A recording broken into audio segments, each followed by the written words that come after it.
Hello, Philadelphia! I'm Bruce Buffer. It's time for the Anthony Gorgano Show! Good morning! Yeah! Thank you, Giants!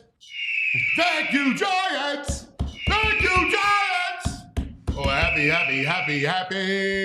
Victory Friday. That's right. It is a Victory Friday across Philadelphia. How about that? We got to love going into the weekend on a big George W. Oh, wow. What a evening last night.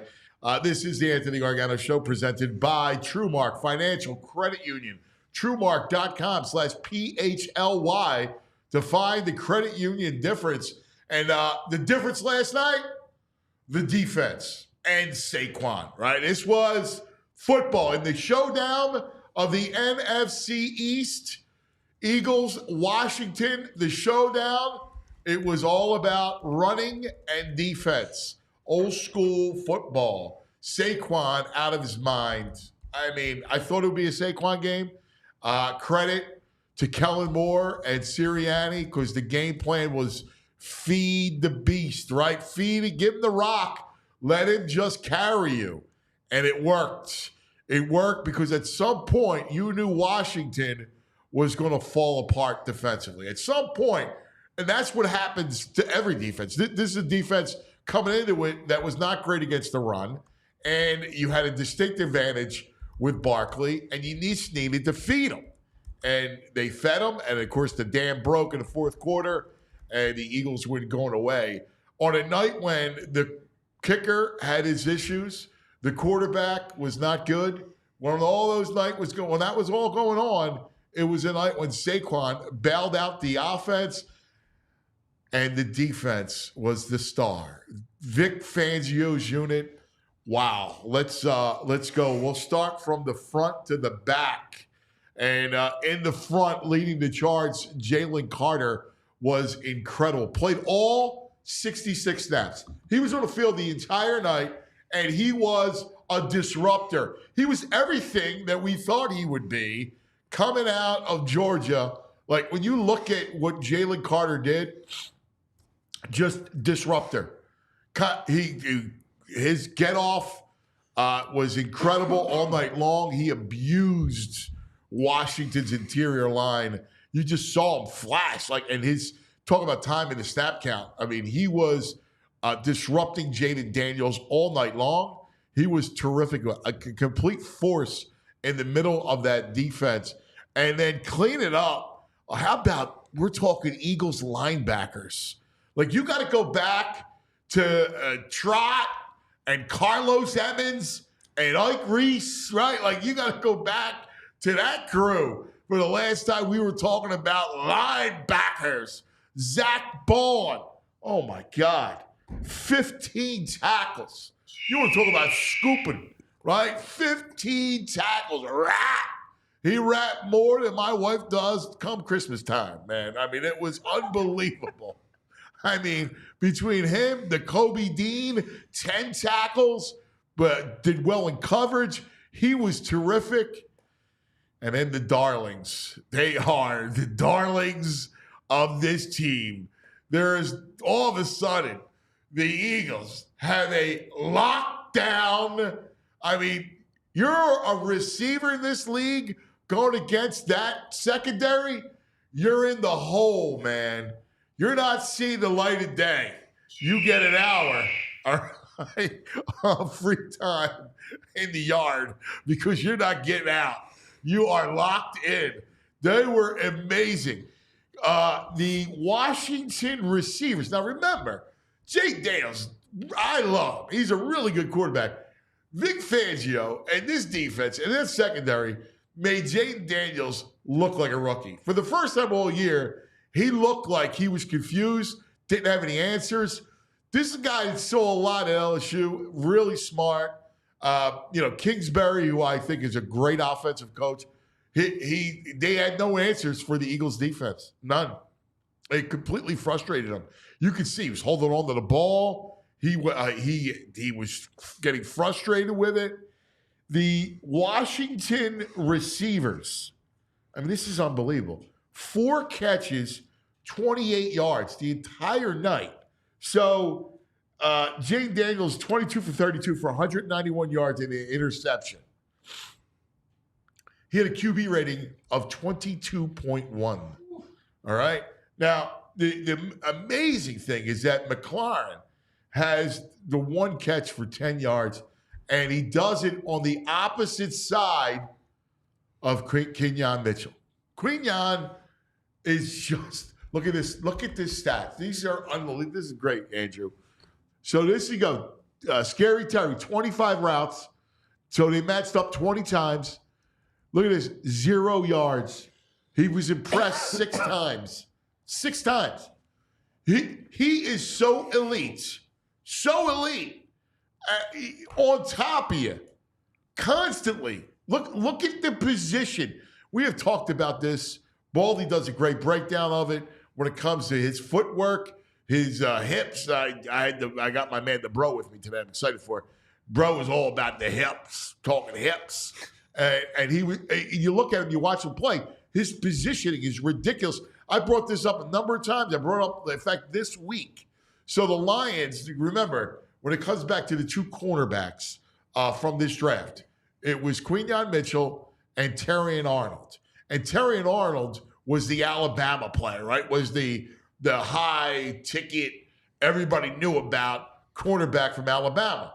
Where Kenyon from Toledo, and I love the backstory where he's getting all kinds of offers. Go in the portal. And they're offering him. And he's like, no, Toledo was loyal to me. And so I'm staying. He stays because he's loyal and he's the best cornerback. So Terrion Arnold with the Lions, and remember the Eagles and Lions, I smell a showdown. We were talking about it yesterday. This is a showdown between those two. And you look at Terrion Arnold, who is good and promising, but he'll get beat. And when he gets beat, he gets handsy. It's real handsy, right? And you see all the flags going on with Terrion Arnold. He had one Sunday night at Houston. He had a flag. And it's all because when the ball's in the air, and if he gets beat, if he has a step behind, he panics. Kenyon never panics. Never.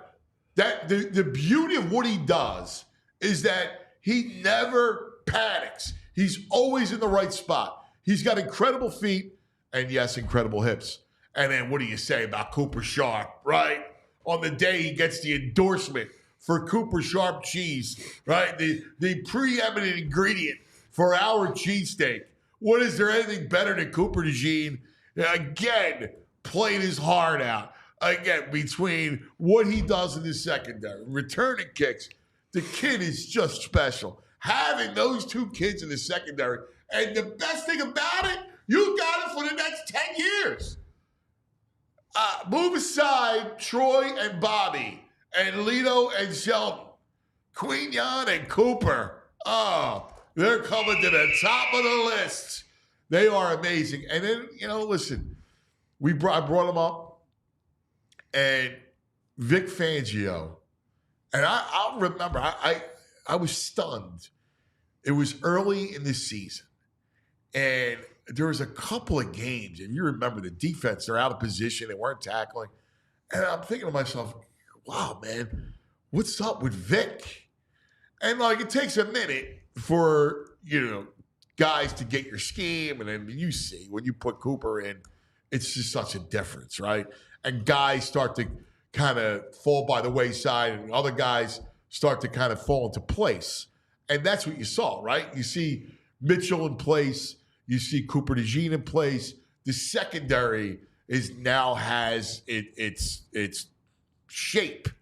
And with that, the way he played Washington, because it was funny. I talked about it. Bro brought it up. I talked about it numerous times last night on that last drive with Washington. It looked like the Eagles in the Super Bowl in 2004, where they're trying to go fast, but they can't. They're in molasses, and they take time during a 4-minute offense. They finally scored a touchdown.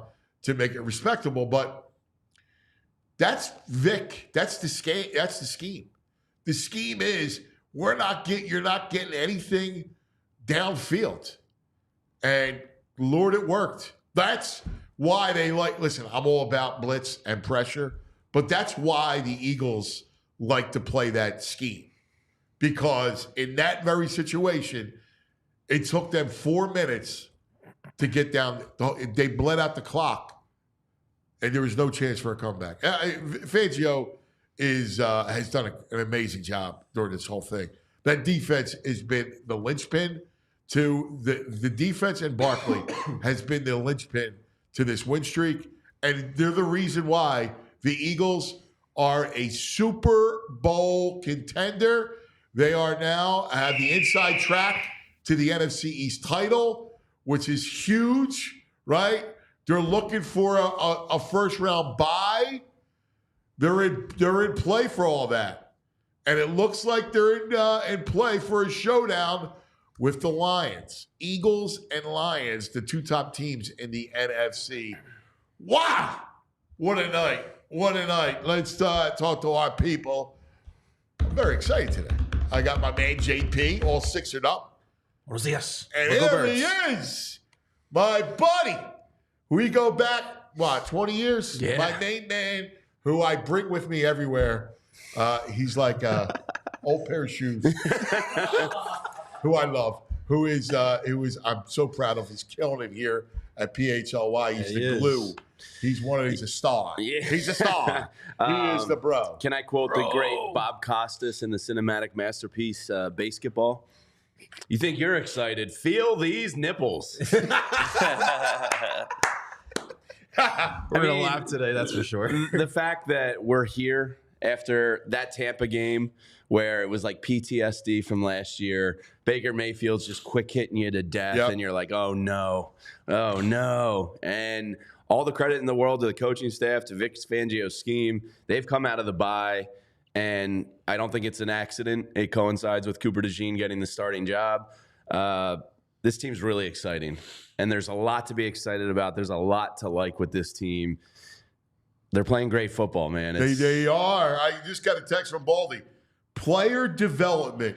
What a concept. First team to make Jayden look like a rookie. So I was kind of thinking about this morning. Forget Defensive Rookie of the Year, which he's very much in that conversation. You could make the case this guy's an all-pro. Oh, yeah. No. Yeah. We skew it because he's a rookie.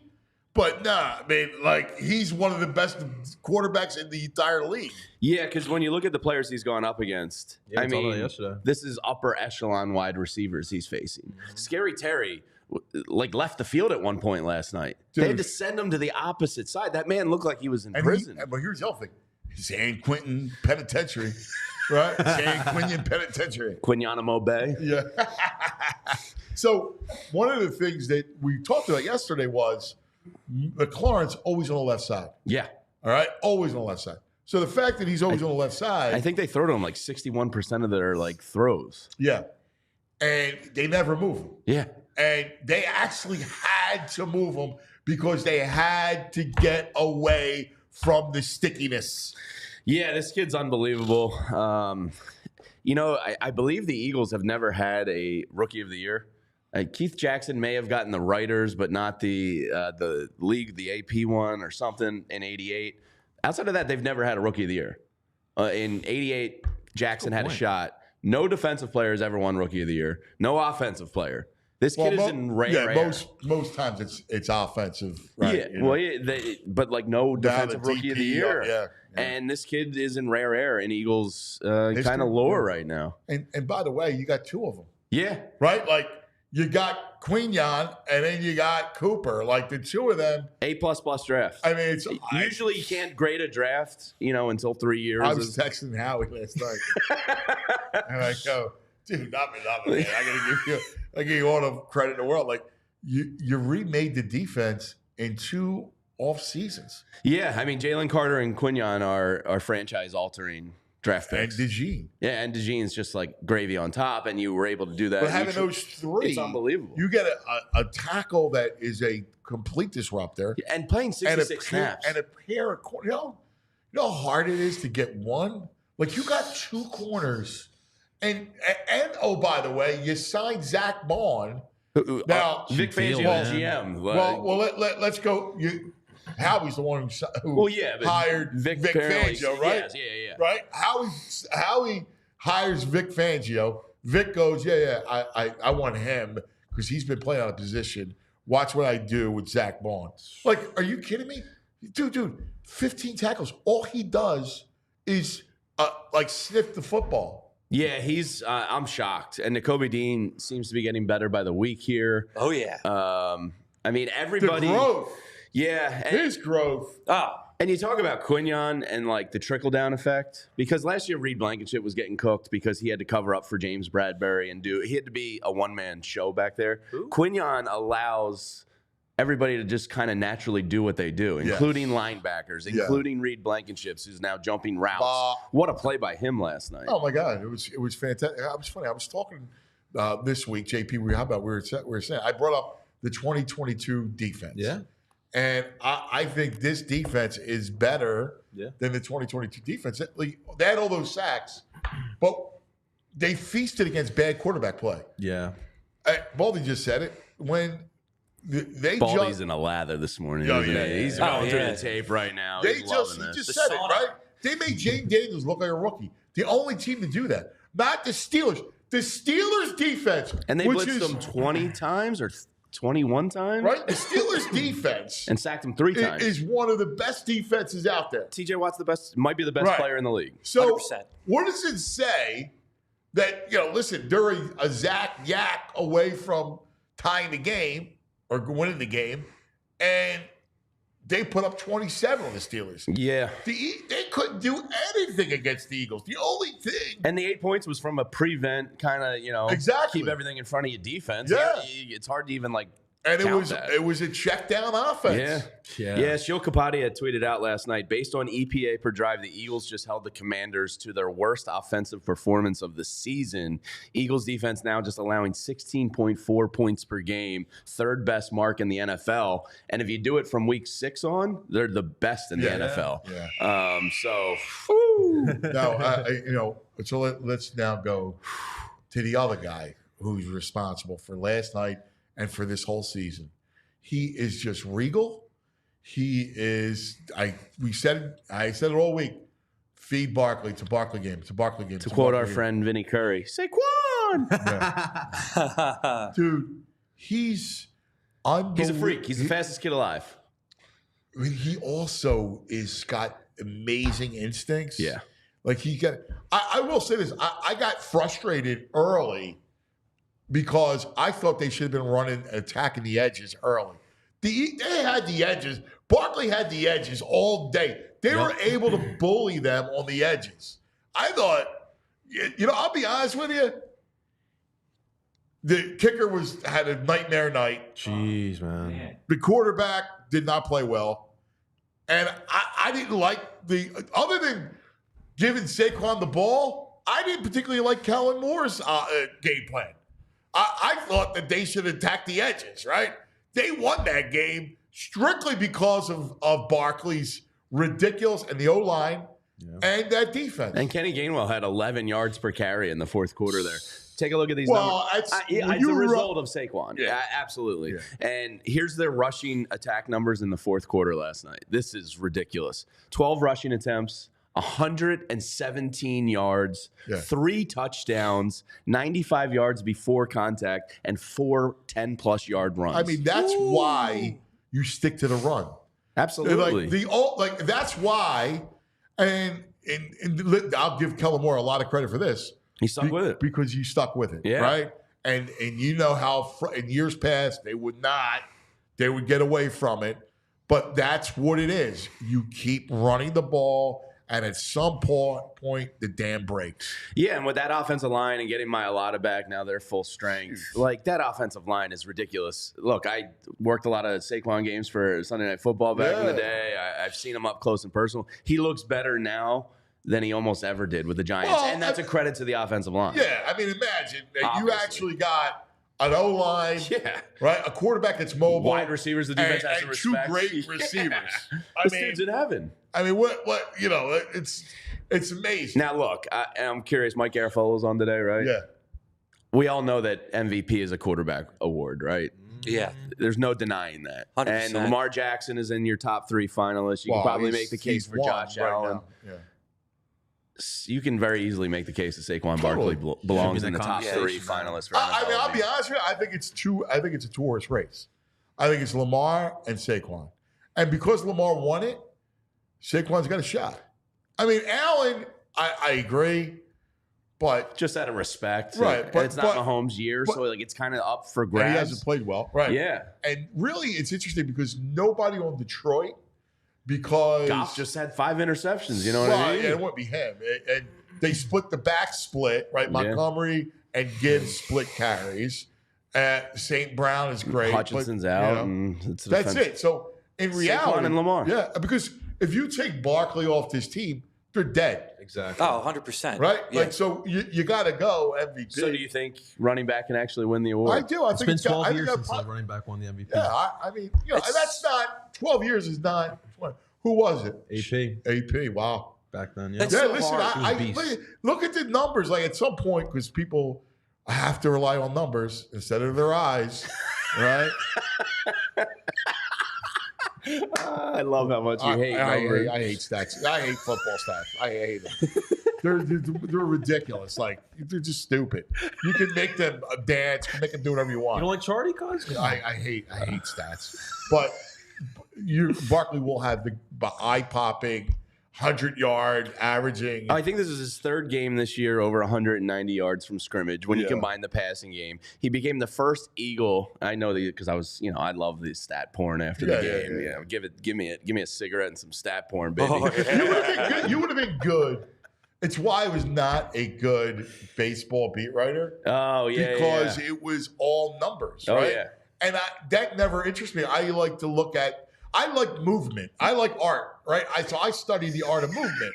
So I would talk about the intricacies of the game, the swing path, and stuff like that. The greasy hips of Quignon. Right. I mean, seriously, his feet, his hips. It's unbelievable. He stayed stride for stride with people. It's funny you say that because I was at Wrigley this summer at Phillies Cubs game, and I've become such a MLB like stat muse and like game tracker like nerd.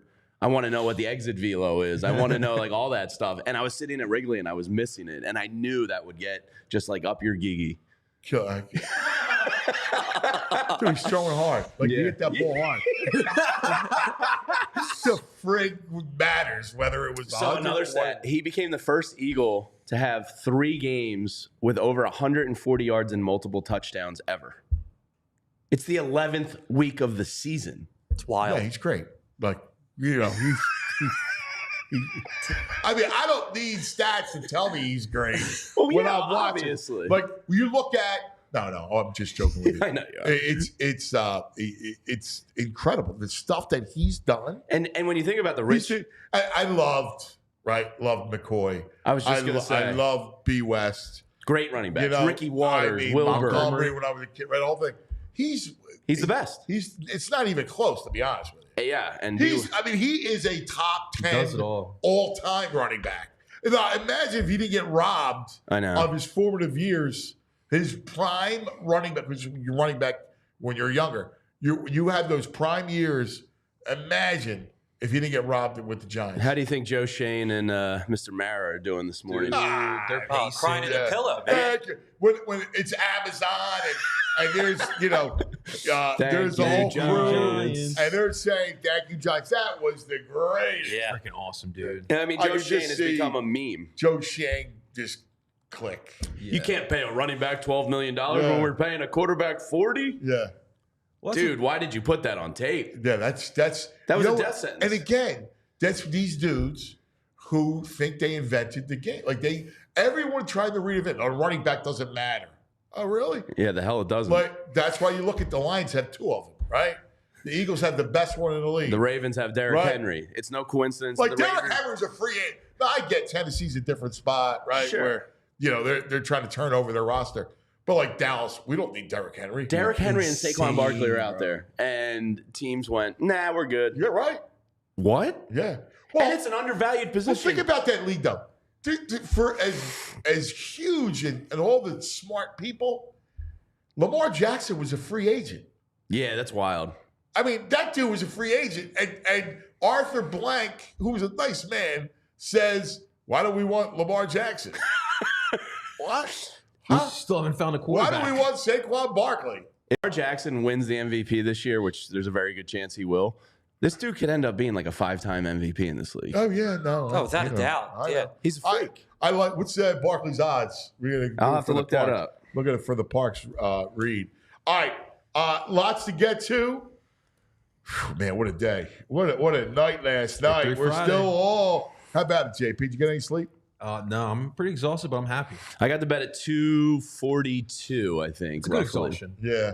But I woke up happy as hell. Oh, yeah. We got I the did the same. I defense. did the same thing. And I don't know about you, but like I kept like looking at stats. Yeah, man. The numbers. Looking at The box numbers got 'em. score. Oh, yeah. I like to play sheet. I love my favorite thing is to play by play. Oh, Because I yeah. go back because I chart it and I look and say, oh yeah, that play. 11:30 That's why for I me. love I was in bed Philadelphia. early. Yeah, 11:30. I was in bed at 11:30. We put the winter sheets on. It was really comfortable. Winters. It was Winter nice. sheets. We got flannel? Yeah, you got the wool flannel with No, the big that's comforter. too hot, man. You got to go bamboo sheets. Bamboo. What are you? Dude, Gabe Kapler? they're bamboo sheets are Kaplan. game changer. What are they? They're just bamboo. I don't know. They're like temperature. When They'll you go sleep hot. on They'll go wood. cold. Amazing. They're not gotta- expensive. I gotta Like, check get out the bamboo. sheets. Really? Flannel's too hot, man. Yeah, I don't like I'm a that. big I can't bamboo be guy. hot. Yeah, I enjoy it. Yeah. All right. You enjoy it. You're all excited about your sheets. God bless. All right. I can sleep on the floor. I can't with Jamie. I should have just slept here. I'm like a dog. All right, lots to get to. Hey, let's talk about Rothman. Yes. A little bit later on, in fact, we're going to talk to our Rothman doc and today's body part, hips. Hips. Oh, perfect. Shakira? Shakira. Hey, joint shaking, hands cramping, back out of whack. Rothman's got you at Rothman Orthopedics. Practicing specialized care has been their passion for over 50 years. That's right. Their mission, high quality, compassionate, affordable care rooted in research. Research leading to new treatments and better outcomes. Each Rothman doc is laser focused on their specialty. Hip, knee, spine, you name it. They have a team for each body part right in your backyard. So you can cross over the defense, train those jumpers, root for our teams like no other fans in the country. They are Rothman Orthopedics, and they specialize in you. That's right. For more than 50 years, Rothman has participated in thousands of groundbreaking research and clinical trials with the goal of advancing knowledge, developing treatments, and improving outcomes for the benefit of our patients. Rothman Orthopedics specializes in orthopedics, and you visit rothmanortho.com/PHLY to make an appointment today. rothmanortho.com/PHLY.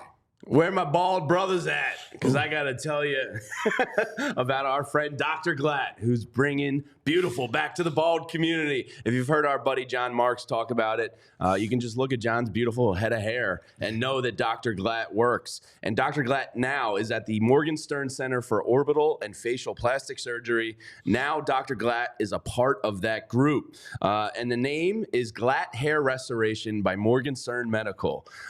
It's now part of the Morgenstern Center. Glatt Hair Restoration is under the direction of renowned surgeon Dr. Ken Morgenstern. Dr. Glatt and Morgenstern share a remarkable bond as colleagues and friends, and it's the same approach that has just been proven result-wise for a long time now. And they can help with all stages of hair loss with leading-edge treatments for prevention and restoration, including laser light therapy, non-invasive TED treatments, vitamin supplementation, topical and oral medications, PRP and stem cell, hair restoration surgery, and plenty more. Each patient will receive a complimentary one-on-one consultation to pinpoint the best course of treatment. And bald is now optional. If you want to improve how you look and how you feel about your self, Glatt Hair has the right treatment for you. Regain your confidence. Visit GlattHairMCTR.com, or you can call 610-980-4000 to get started. All right, buddy. We love it. We love it. Now joining us, I can't see. What is that? plus 5,000. Are you serious? Take On the it, bet part, dude. Take it. plus 5,000 for Saquon to be MVP? Yeah, dude. What are they, nuts? I might put some money down. Ask Brain about that. I mean, all kidding aside, we got to get Zach up here. But all kidding aside, Lamar, all right, I get he's an overwhelming favorite, but how's Barkley not? Here's the people ahead of him. Lamar 1, Josh Allen 2, Mahomes 3, Hurts 4, Kyler Murray 5, First of all, Goff 6. Could I just say this? Brock Purdy. Wait, time out. How in the world is Jalen Hurts above Saquon Barkley? Because it's a quarterback award. I know. That's it. I know. wild. But that's But all value. due respect to Jalen. Jalen should be dropped. Hey, Saquon, what can I get you, man? Unfortunately, you're painfully right. I mean, guys. you want to talk about getting bailed out? Saquon has bailed him out 7 ways from Sunday every week. I mean, come on. You got to be kidding me. It's good value. Saquon stole every game, man. Oh, my God. All right. Let's go to our man, Eagles, PHLY. Oh, my God. He does such a great job. What an exhilarating evening. We said it, Zachariah. Saquon game. Hey, good morning. Saquon and defense, right? I mean, you look going into that game. I love the defense. Yeah, and that's the part of this, Anthony, that I didn't see coming. Is look, anyone could have projected Saquon having a big year in this offense with this offensive line. I did not see the defense playing the way at the level that they're playing at now. I know you asked about Saquon, so we'll talk about him here. You see the numbers up on the screen. It was his 6th 100-yard rushing game.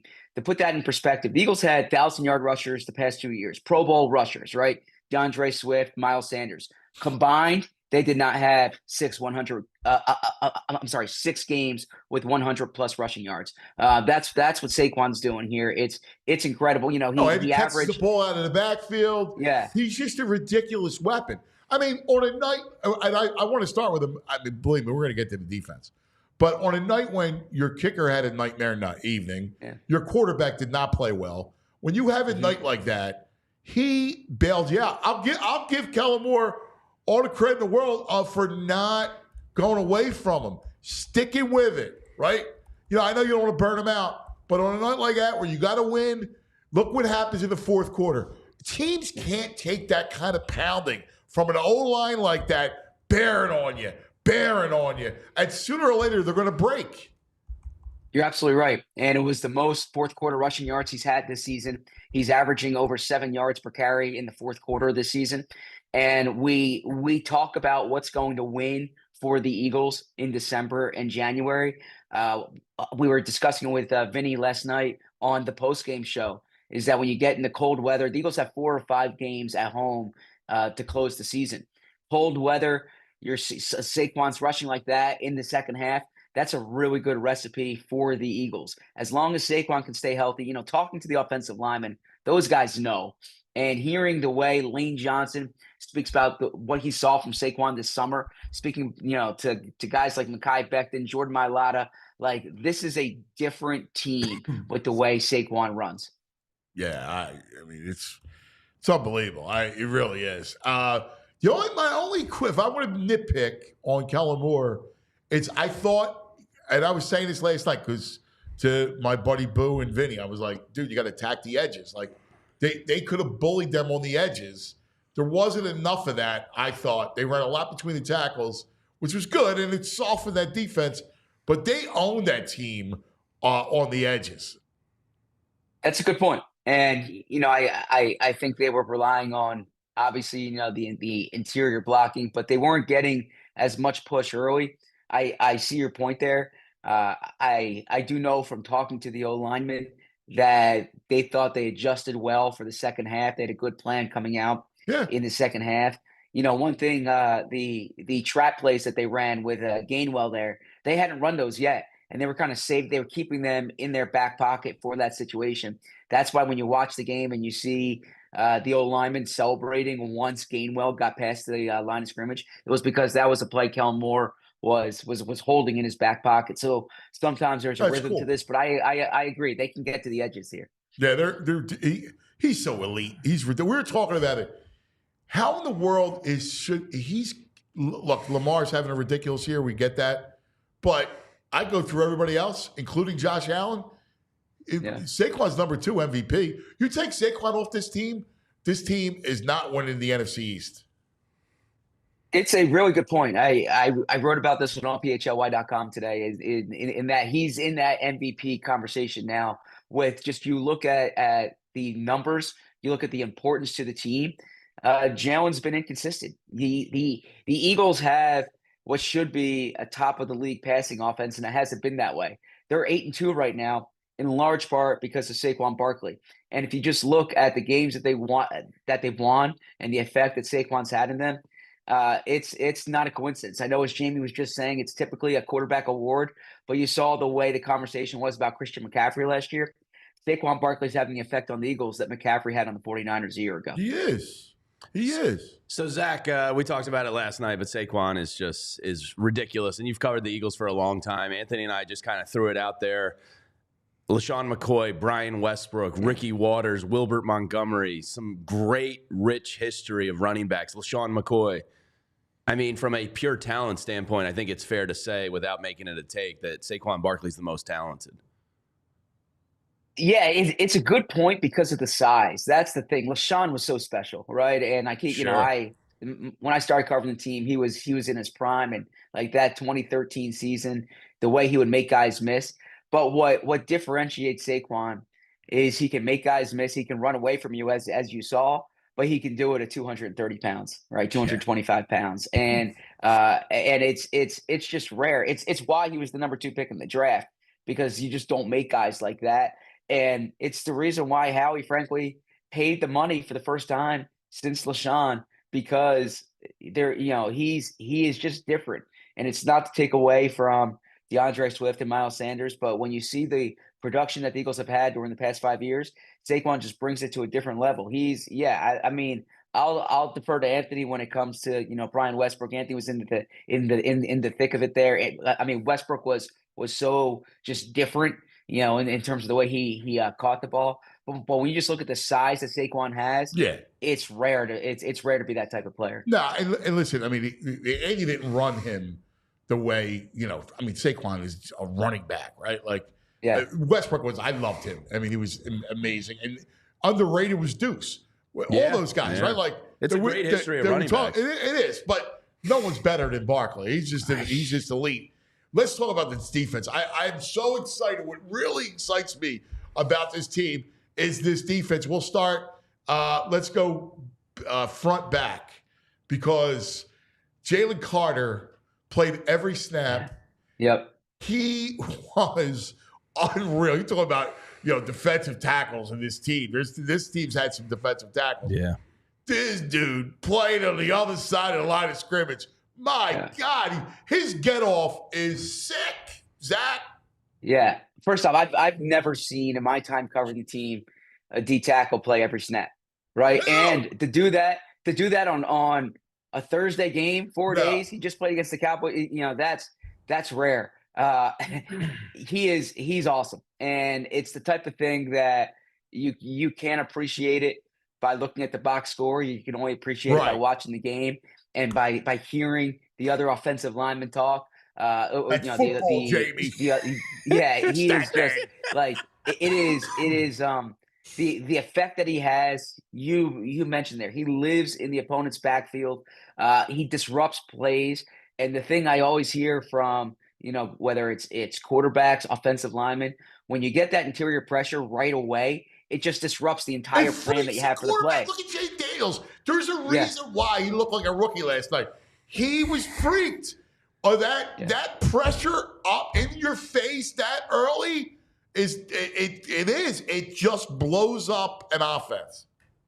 Yeah, and it's you don't want to compare someone to Ndamukong Suh or Aaron Donald, like the great interior guy, Fletcher Cox, but that's where Jalen Carter's getting to. Dude, and, he is. Yeah, you see it. He's This is his second year, and you watch is getting, like we talked about, a consistency for any young player, right? Particularly defensive tackle, because we see flashes. But now notice the flashes are coming in groups, right? That's how it works. And the next thing you know, he will be. He's tracking every bit to be Aaron Donald. Yeah, I recall talking to someone last year, and the person said he might be the best guy on the team. And like, mean the best D lineman? He's like, no, he might be the best player on the team, right? Because he's just special in that regard. Yeah. So Zach, you mentioned Saquon and paying the money. Zach Bond, I'm sure the extension talks have already probably begun. Do you think the Eagles are going to want to pay open market value, seeing what he's brought to the team for Zach Bond? Typically, I would say no because of how they allocate, money to a linebacker. What makes this a different circumstance is that with the way the Eagles have their cornerbacks play, these young cornerbacks playing, cheap. When you have Quinyon on a rookie deal, when you have Cooper DeJean on a rookie deal, we'll see what happens at safety next year. Whether CJ's here or it's Blankenship and Sidney Brown. But the point is, they typically have more money allocated to the secondary than they're probably going to have next year, and that can allow you to be a little more creative at linebacker. And the other thing too is if we're operating under the assumption that Nick Sirianni's back, and we're operating under the assumption that Vic Fangio's back, and we got to see what happens in the postseason. Linebacker is so important in the Vic Fangio scheme.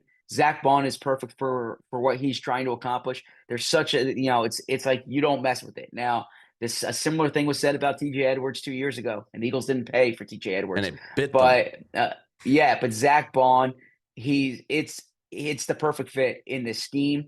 They found him at the right time, and he's absolutely earned what might become his way. Like he's an all-pro caliber linebacker. I was just which is crazy to think he wasn't even signed to start. Yeah, he wasn't even signed to be the starter, and Vic Fangio saw it right away. And I give Vic credit. From the first time I spoke to Vic Fangio and I asked him about the inside backers, the first name that he mentioned was Zach Bond. And I'm thinking, like, is he doing this alphabetically? What's going on here, right? We talked about the story last week that Howie identified Bond right away as an edge rusher, and as a backup edge rusher, special teams guy. Fangio sees the tape and says, no, he's an inside backer. It's rare to get a fifth-year player, and like he kind of becomes himself in year 5. That's what's happening with Zach. Well, Bond. the interesting thing is like Hassan Reddick played out of position. Yeah. Right? Like, it takes a keen eye, a guy like Fangio who's been around forever, to go, no, he's just Miss K. Like, he's got to play here. And, I mean, he just flows to the ball. He can tackle in his sleep, but he flows to the ball, which is so impressive. The other thing, and it's funny, Baldy just said this to me, we were texting, which is player development. And that's where Nakobe Dean comes into play.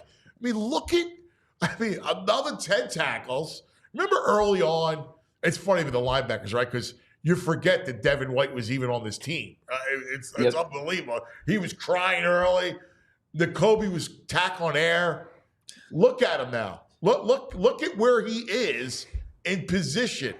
And look at how he's not lunging, like everything. And you brought this up, and I'm glad you brought this up about Nick practicing tackling, like working on the tackling, because that's why that defense was not good. And I don't even care. 2022, all the sacks, nonsense sacks. Stats lie. Sacks lie sometimes. And that's where they did not tackle well. They were not good. And this year, they're buttoned up, man. They don't give up a lot of guys wriggling free. That's big, man. Yeah, you mentioned the fundamentals, the player development. So much attention went the offseason, obviously, to the changes at the coordinator level. But the Eagles revamped the entire defensive coaching staff. And a big thing they focused on was experience. And Bobby King, the inside linebackers coach, he was a position coach in Tennessee, he's a position coach with the Chargers, right? There's experience there. Christian Parker comes in the secondary. He coached Patrick Surtain in Denver. So the fact that they have experience there, and you're really seeing the benefit from a player development perspective from the position coaches. All right. My favorite part of this defense is the secondary. And how many times I bend your ear about those two kids. It was never more apparent last night about Quinyon Mitchell and McLaurin, who lives on the left side they put him on the right side because they had no other option. Yeah, 20 targets, or I'm sorry, 20 routes run by Terry McLaurin with Quinyon on him. 0 targets during that time. Teams aren't throwing the ball. Quinyon Mitchell, Richard Sherman was in the house yesterday, and Richard Sherman goes up to Quinyon after the game, and they're chatting. And Sherman's advice to Quinyon was catch the ball because Quinyon doesn't have interceptions, right? But also, Quinyon's not getting the ball thrown in his direction right now with the way he's out covering. This isn't just a good rookie. This is like, the way he's playing. It's like it's shut down corner level, and it's not. It's Terry McLaurin this week. It's CD Lamb last week, right? He's seeing guys who are near the top of the league, right? Yeah, Go through them all. Jamar Chase, it's right. Drake London, right? I mean, seriously, here's McLaurin last night in handcuffs. You're absolutely right. And opposing receivers see it, opposing quarterbacks see it, opposing offensive coordinators see it.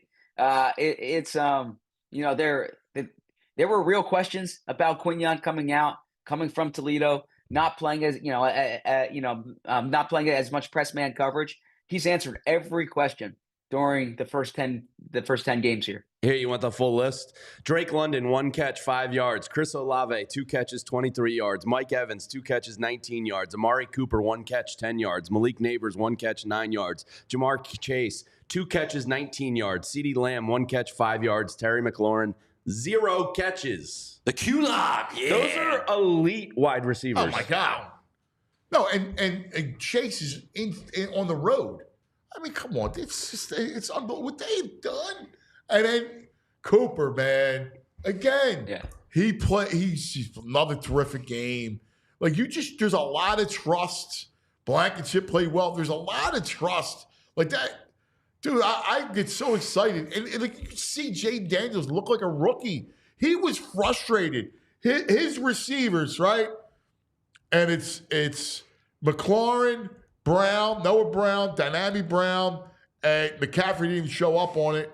Zacchaeus had 4 catches, 28 yards. 4 catches for the wideouts. It was just check down, check down, check down. And, speaking to the guys after the game, the defensive game plan was to force Jayden Daniels to be a quarterback, right? They did not want Jayden Daniels running free. Jayden Daniels had fewer than 20 rushing yards. So you see that.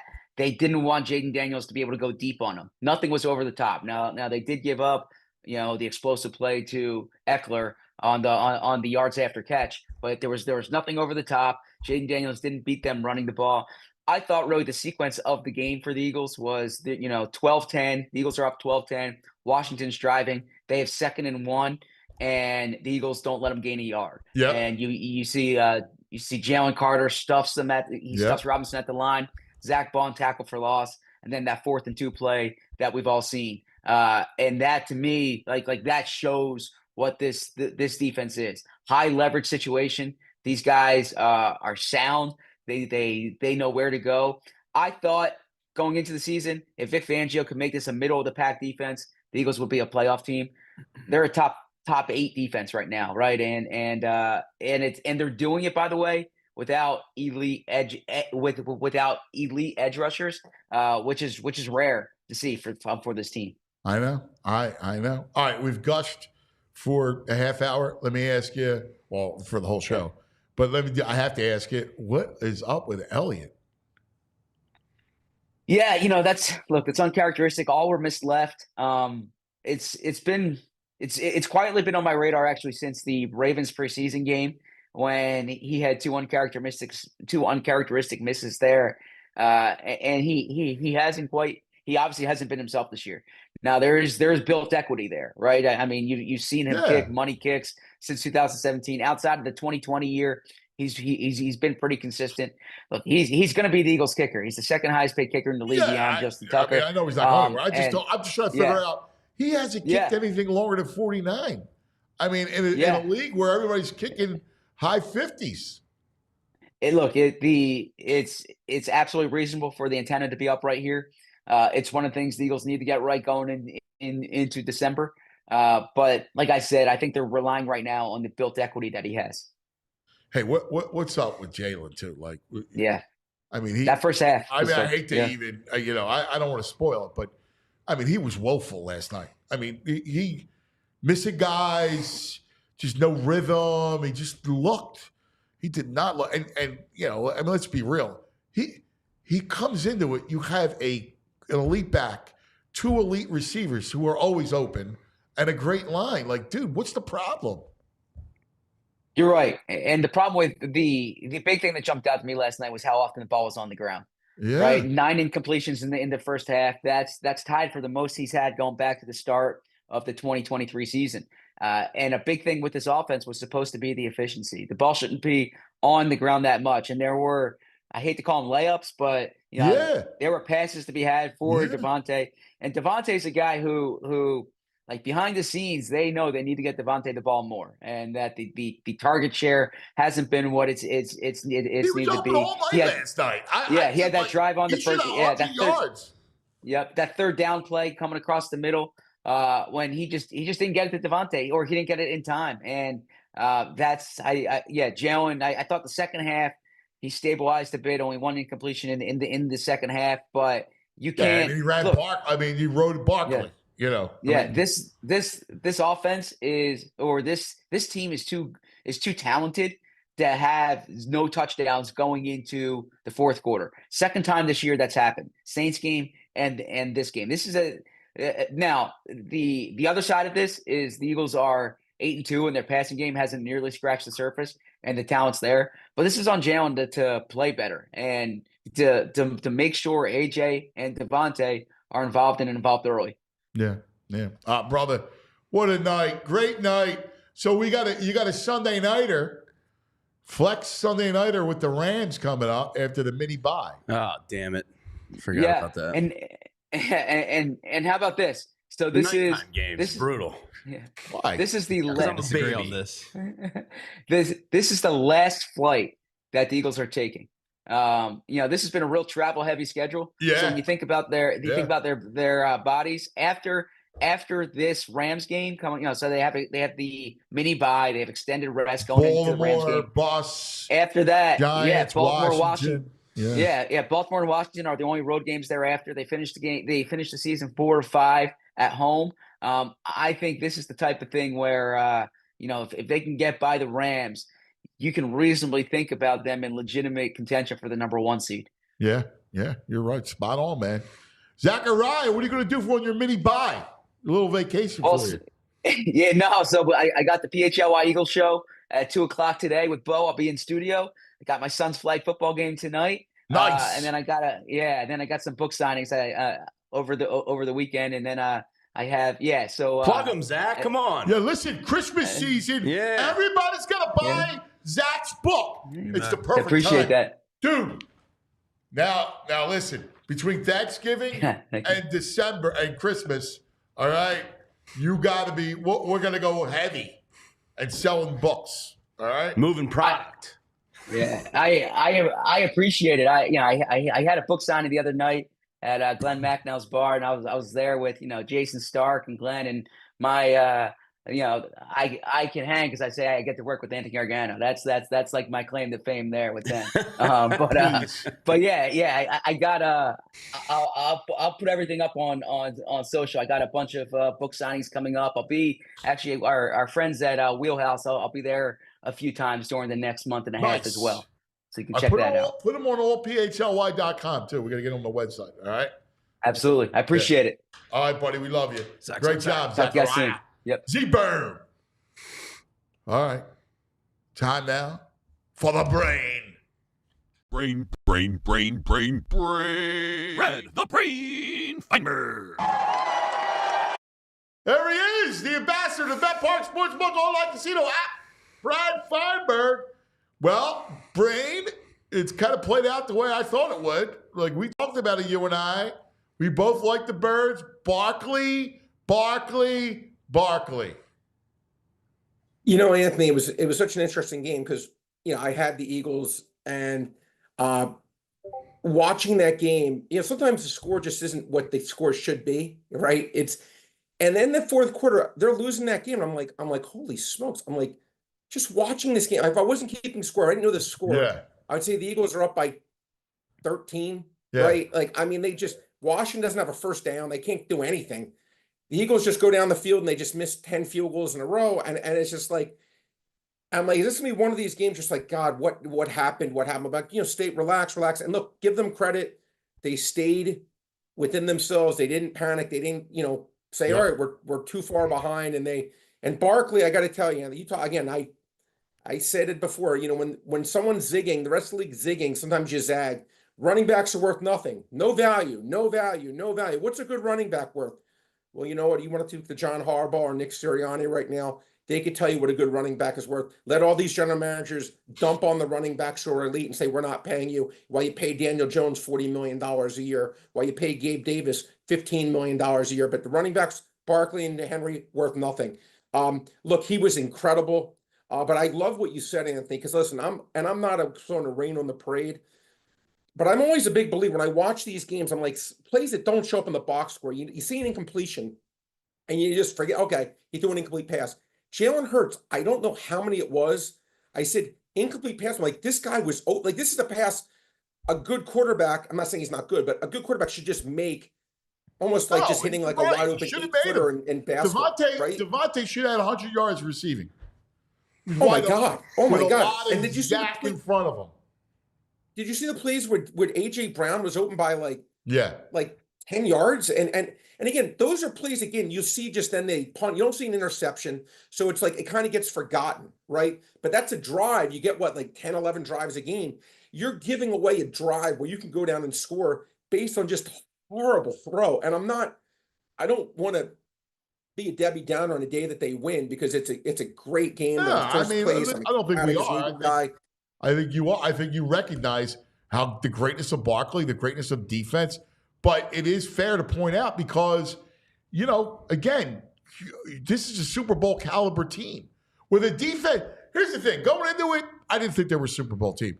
I didn't believe that their defense was Super Bowl caliber. Well, the fact is, those two rookies have come in and been elite.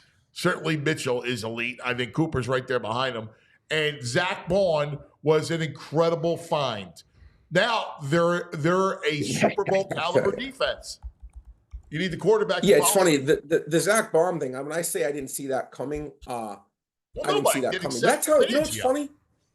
But that's how that's how teams win Super Bowls, right? Yeah. That's how you get something when someone's paying $1 zillion for player A and you for player B get a guy at 1/20th the price who's better. You know what it is? You almost have to say to yourself, as much as they screwed up the Bryce Huff thing, they almost have to average it out. Down cost. You buy a stock and the stock goes down, you down cost average. They're down cost averaging, saying, okay, we're paying Huff $1 zillion, we're paying Baum almost nothing. Okay, it evened out almost. But then, Anthony, I know you've been talking about it since day one. Give you a lot of credit. You've been saying it literally since day one. Thank you. The cornerback play has been sensational. It has been sensational. Watching McLaurin, and I didn't have the guts to bet it. I did bet Browns under receiving yards, which cash usually. But I came so close to betting McLaurin's under in yards because I'm like, God, they're making it what it's been for every single game. I'm like, this is the hardest matchup he's had all year. He's not getting 62 yards. And he was just sensational. Again, I love when they show the replays. He just couldn't get open. To the right side. He lives on it's why I loved the under for that. I liked the Barkley over, and then I thought Terry McLaurin under, only because he lives on the left side, and they had to put him on the right side to get his only catch. It was unbelievable watching it. And again, he's been incredible. The defense, Anthony, just played. Listen, I got to tell you, and again, this is what I always say, right? You either choose to be consistent or you choose to be right. If you watch after that Tampa Bay game, if me and you just talked about the Philadelphia Eagles defense, right? And we just had a symposium on it, and you were to tell me from now to here where we've gotten to on November 15th, again, I have to give credit.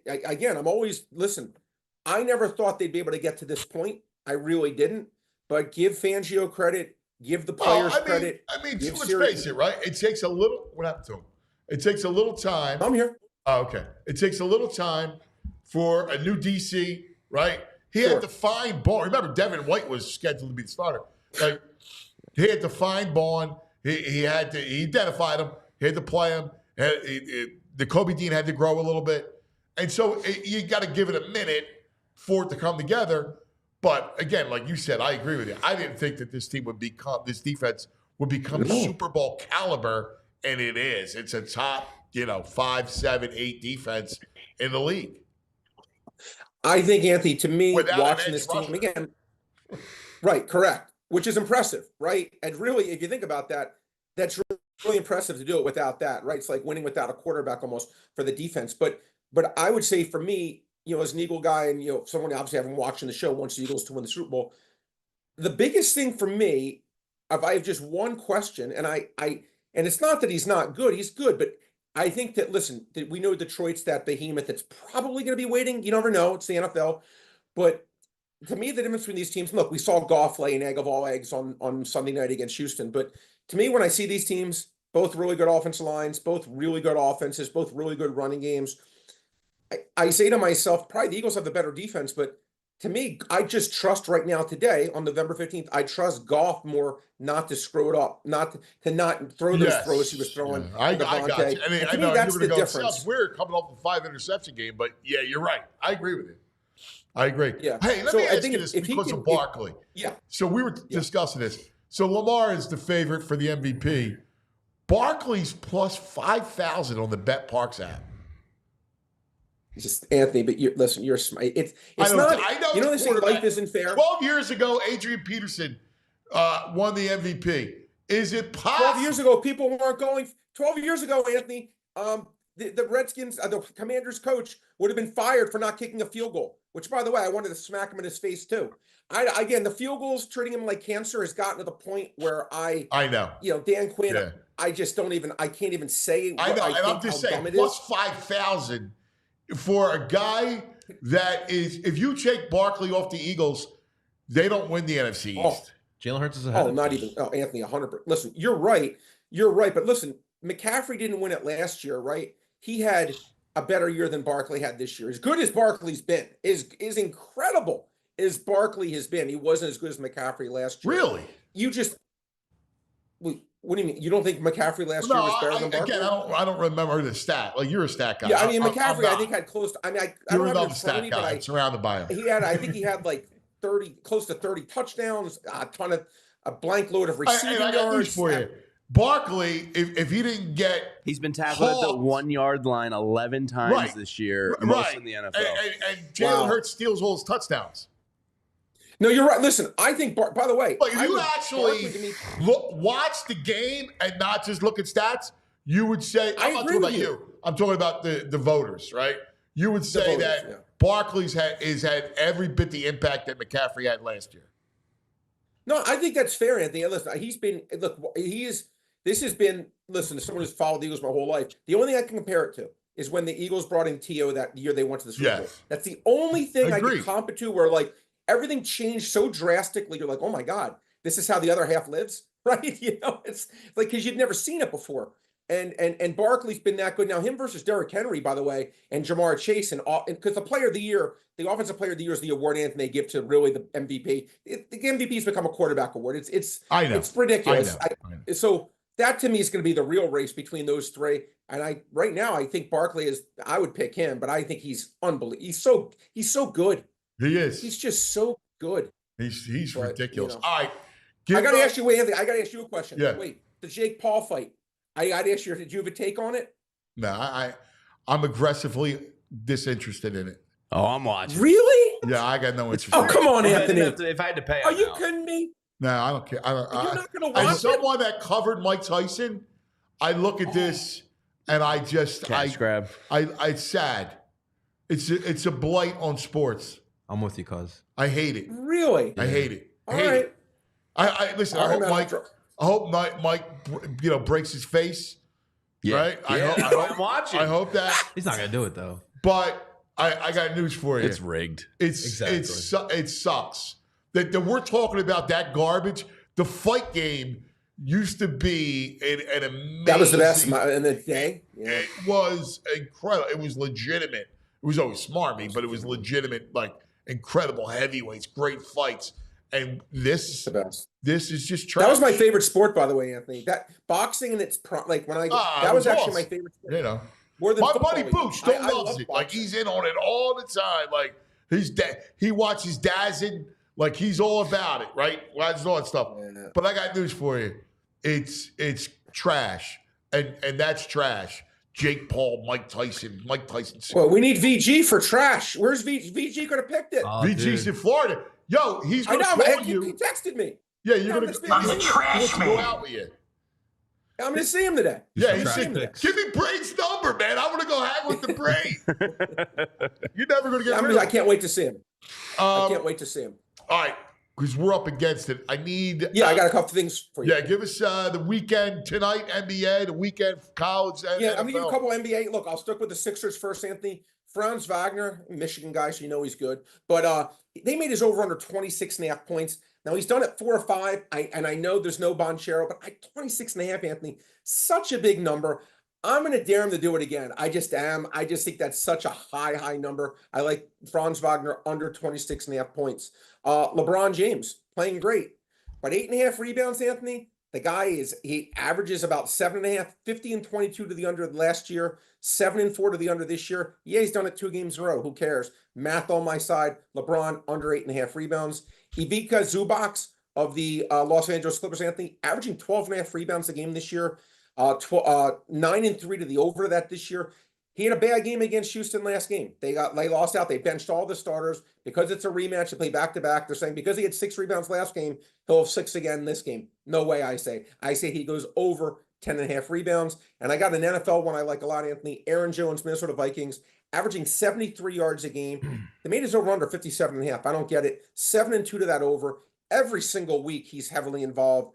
I don't get it. I really don't love Aaron Jones over this week. Well, I'm with you. And my number one play this week, the Ravens. I love Anthony, Baltimore. I love them. the only thing I'll say, and you have to admit one thing, Anthony, and I'll let you run, but you have to admit one thing, and I think they're definitely the better team. Let me make this clear. But every single time those two teams play, what happens? I know. Lamar, the narrative, he can't play against Pittsburgh. I get it. You watch. He's going to light them up. And listen, I like the Steelers, so I'm like not, I don't really care. I like. Yeah, you're not anti-Pittsburgh. I just look at the matchup, and he's going to light up that secondary. Like, this is not the Lamar that they know, that they faced and owned. This Lamar with Todd Monken is scary. They have weapons down the field. You want to hear a stat on this one? The underdog is 15-2-1 against the spread since 2017. I'm going to buck all the trends, all your numbers. Because you know why? I see eyes. I look at it. Like, we were talking about Barkley, and his number was high, right? With his yardage number? 92. At the highest I've seen. He's getting 100 yards. He's getting 100 yards. He's amazing. He's amazing. Love you, Brain. Absolutely amazing. You're the man. I'll see you guys Monday. Be good. You're the best. Be good. Brain. Brain. So VG and Brain are that meeting of the minds. going to be putting on their mankinis and hitting the beach today. Yeah, Watch out, they're going to be hanging out in the hurricanes. Yeah, look at that. Frozen drinks and mankinis. Oh, yeah. Trash. Right. I like it. Oh, yeah. I like it. Coming up, our main man, Mike Garafolo. It's a Friday from the NFL Network. Mike was in the house. All the stars were in the house last night from the Amazon, right? Al Michaels and Herbie. I love Herbie. Al, I think, is cooked, but I love Totally I'm an agree. Al fan, but he seems like he just doesn't want to be there. He doesn't eat vegetables. Do you respect that? I do. Yeah. Well, whatever. He's never had a vegetable, he says. Yeah, he eats steak out. He's a meat guy. Baldy's on that. Baldy's the same thing. Yeah. I guess I'm not a football guy. I like vegetables. Yeah, no, you're not a football guy. Yeah, it's a shame. You're going to eat meat. Have they ever had Brussels sprouts tossed in bacon? Can't pass up broccoli, man. Balsamic? Come on. Nothing do it but all. meat, steak. Man. Let's talk about the Bet Park Sportsbook Casino app. Yes, all that stuff that we talk about with the Brain, you can talk about on the Bet Park Sportsbook online casino app. So this weekend I do. You got to check out our show that we did, Cousins Corner, where we go through the whole card, college, NFL, the whole thing. I like Baltimore. I think Baltimore is the matchup. I don't, and look, their defense isn't good, and I think, but I think against Russ, I'm not buying the Steelers. I'm not buying them. I like them, but I think the Ravens are the second best team behind the Chiefs in that division or in that conference. So I do like them, and I like that Kansas City Buffalo game is going to be incredible.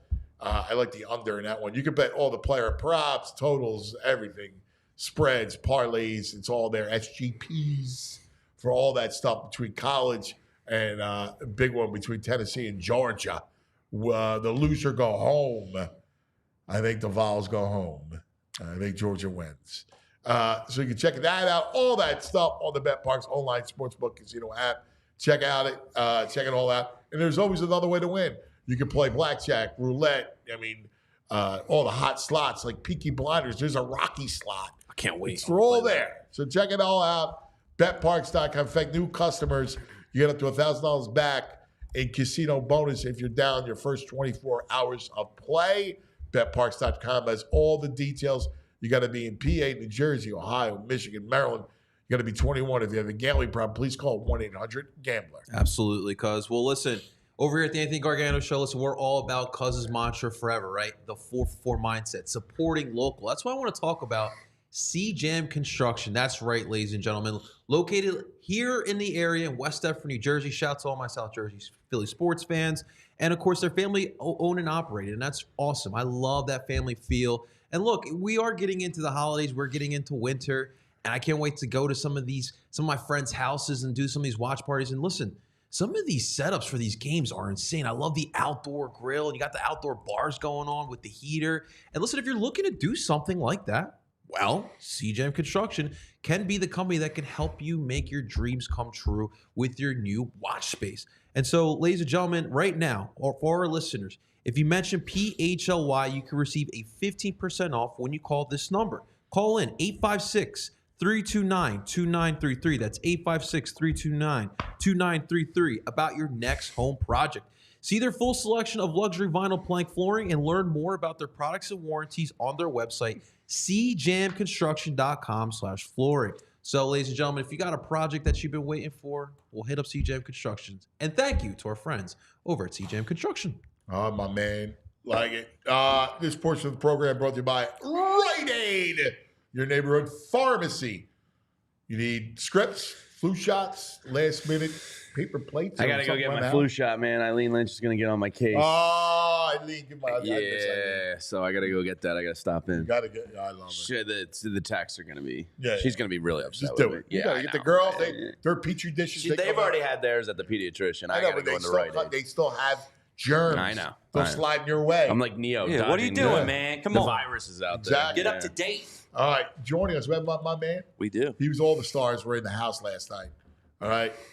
They were all there at Lincoln Financial Field. Thursday night prime time. Herbie, right? All the whole Amazon crew, there's 20 of them. Yeah. And of course, the NFL Network had theirs with the lead man. That's right. Mike Garafolo, Mikey G, South Philadelphia's own. Good morning, Michael. What's happening? Victory Friday. What a weird phrase. Yes, it is a weird phrase. Let's start off. But you'll take it. Oh, you kidding me? I love it. It was an amazing night. Give me the highlight, because you were in the house. Like I said, like the Geeter would say, all the stars in the house. There's Mike Garafolo. What was it like last night? That whole thing, and then Saquon, the brightest of the stars. Yeah, I mean, it's funny. Ian Rappaport and Tom Pelissero and I have our insiders text thread, and Ian's like, I've gone back and forth about what the Giants should have done, and I think where the Giants misstepped was last summer at the deadline to do a deal with a franchise tag player, because they were not that far apart. They were like $1 million a year apart, whatever it was. And that $1 million was what they had previously offered. Yeah. And for whatever reason, they dug in and decided that they weren't going to go back to that number. And you got to understand, from a player's perspective, he had a previous agent who fumbled the negotiations because they could have gotten it done the year before that. And they were like, well, it's a good starting point. We'll come back to it. And the Giants and this new regime wanted to set the precedent of, no, when we take an offer off the table, we're not going back there. which again, looking back, I think was a mistake. They probably at that point should have bridged the gap to get it done. Did not. And then I think once we got to this past offseason, it was done. He wasn't going back. Like, for as much grief as the Giants took for never making an offer and that Hard Knocks series that we saw the blow by blow, didn't matter what they are. He was gone. He was not going back there. So, for the crowd to be chanting, "Thank you, Giants," last night, as Saquon was doing his interview with Prime, I got him on the field. I asked him, I said, fastest you've ever gotten to 1,000 yards, 6-game winning streak. I don't know. That probably is the longest of his career. I got to look back and see that. And to be on top of the NFC East this late in the season, knowing that there's playoff football coming for him. I said, are you pleased with your decision? He just talked about how happy he is to be there. So I think with every step along the way, it's going to further solidify that for him and for the Eagles, it was the best possible decision.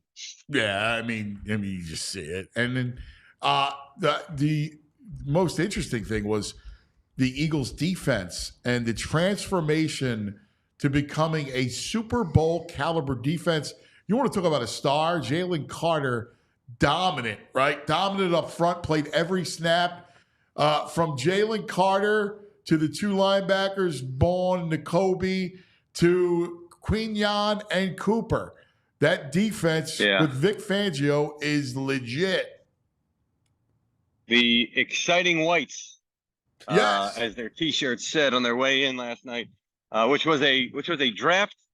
It was a draft meme at some point that somebody had.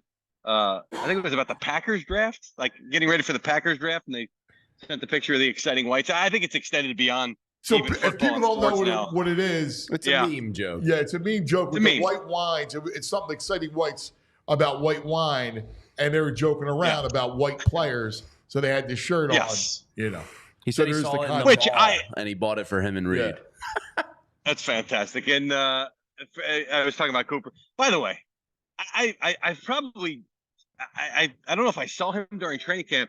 To see Cooper DeJean, he looks like a high school kid, man. I was looking at him last night in the locker room. I was like, my God, like he looks like he's 18 years old. I mean, he's physically, but his facial features, man, I'll tell you what, because we used to be the young guys in the locker room. Now you look at these kids, they look like they could be your kids. But Dude. he's playing like an adult. And the energy that they've brought, I liken this draft to the 2002 draft. I think it was 2002, where they took Lito Shepherd, Sheldon Brown, Michael Lewis, and then Michael Lewis, and it reset their secondary. Like they knew that they were set for the next however many years. These guys might wind up being even better. I mean, the confidence in Mitchell has in his abilities. I was at the Senior Bowl, and I saw him. He had me in the one-on-ones. I was sold. The way that he just trusted himself, the way that he liked the competition in the one-on-ones, the way that he covered those guys. There were guys that were getting on top of him. I mean, that's the way he was playing it. They were getting on top of him, and usually that's when a cornerback will panic. You just saw how calm he was because he knew he was going to still have a chance to make a play on the ball. And again, he was in his mind. That's the way he wanted to play it. I'm like, this kid's got all kinds of confidence, and you're seeing that now. And they're talking about how every day in practice he loves going up against AJ in practice. So to have these guys in the secondary certainly has helped transform everything. And Jalen, it's funny because Nick, he's seen it by now, but Nick was asked about post game about the 4th down stop and Zach Bond, and he said, we got penetration up there. He said, I don't know who it was. We got penetration. Well, the penetration was Jalen Carter creating some havoc, even though he didn't make the stop. Certainly was the biggest impact on that play. It freaked Jayden out. I think that kid's going to be really good. I think he's legit. The Eagles and Carter really disrupted that offense between the between Mitchell and DeJean in the secondary. I mean, Mitchell's ridiculous, but it really freaked Jayden Daniels out. Like he looked like a rookie quarterback for the first time all season. Yeah, he did. And the Eagles, I actually thought that they should have committed more so to the run than they did. Yeah, the Commanders. I mean, Brian Robinson was picking up chunks early on. Yeah. And I had heard that they wanted to run the ball coming into this, and they did run the ball. Okay, they just didn't commit to it. Like some of the decisions, and I'm seeing Robinson coming across Jalen's face, or Jaden's face, excuse me, Jayden and Jalen. Seeing him come across his face, I'm like, expecting to hand the ball, and he's pulling it. I'm just like, and he's throwing at the feet. Like, get the kid comfortable. Yeah. Nothing gets the crowd out of the game. And I think Cliff's doing a phenomenal job, certainly with Jayden Daniels and with this offense. I think the world of Cliff as an offensive coordinator. I thought last night his decision to not just stick with the run and dictate the game with Brian Robinson was a huge mistake. Yeah, 16 carries. I agree. I thought, and the way Robinson had 16 because a lot of them first half he only had, I want to say 5 or 6, and I felt like that was after the touchdown. To me, I'm like, oh boy, this guy's gonna have 15 by halftime. Yeah, and he had a third of that. So I think that if you're asking me where the game was lost, I think that's where. Yeah, in addition to a very questionable 4th down decision. Yeah, listen, I would agree. And look, the Eagles win because they stuck with the run game and they invested in it early, right? Like you invest in that run game, and that it's a truism in this league that for 3 quarters, if you pound the rock, at some point the dam breaks, and the dam broke in the 4th quarter. And that's what Saquon said to me. He goes, you can shut us down for 20 carries. You can keep it contained. You are off on 2 of them, and we're going to have a big day. And they were, but that's the thing about him. And I go back to his Giant days. I remember people on the sideline would relay stories to me. He's telling guys, you hold and break, and I'm going to change this game. And he would do it. And of course, the Giants weren't good enough to then capitalize on that. In this case, and you go back and you watch it. I was going to ask Nick about it, and he actually mentioned it himself on the first touchdown run. Devontae Smith didn't block his guy; he ran his guy off. Like he's running as if he's running a route, and the cornerback is trailing him. He doesn't have to block him. Right. And Nick talked about that being part of the effort that they're expecting from these guys, and so that helped. And then on the other one, I think it was the other one. You see Jordan Mailata. I mean, everybody laid a block. I'm singling out guys, but you saw Mailata. The way that he had a block on the backside of the play as Saquon cuts it back, and you're like, everybody's committed to it. And again, you're off for just a little bit. He'll make you pay. This offensive line will make you pay. The way these guys are blocking on the edges are going to make you pay. I think it's a full commitment right now to the running game, and it's a beautiful thing to see because there's so much in this league where you don't see that commitment, and to see it now from these guys is pretty impressive. It is. It's awesome. And think about it. The Eagles win on a night when the kicker has a nightmarish evening and the quarterback plays poorly. Yeah. Did Jake talk after the game? I kept looking back to see if he talked. I don't know if he did. I didn't see him. And I'm sure he does this. Yeah, he may not have. I had a couple interviews we did. I talked to Zach Baum after the game. Zach Baum, after the game, because Peter Schrager on Good Morning Football yesterday did a whole thing. So Peter loves to do the whole. I know Saquon Barkley. I know Jalen Hurts. Do you know who Zach Baum is? To the national audience, obviously. I know people in Philly know. So he loves to do that, and he picked the perfect day to do it because Baum went off.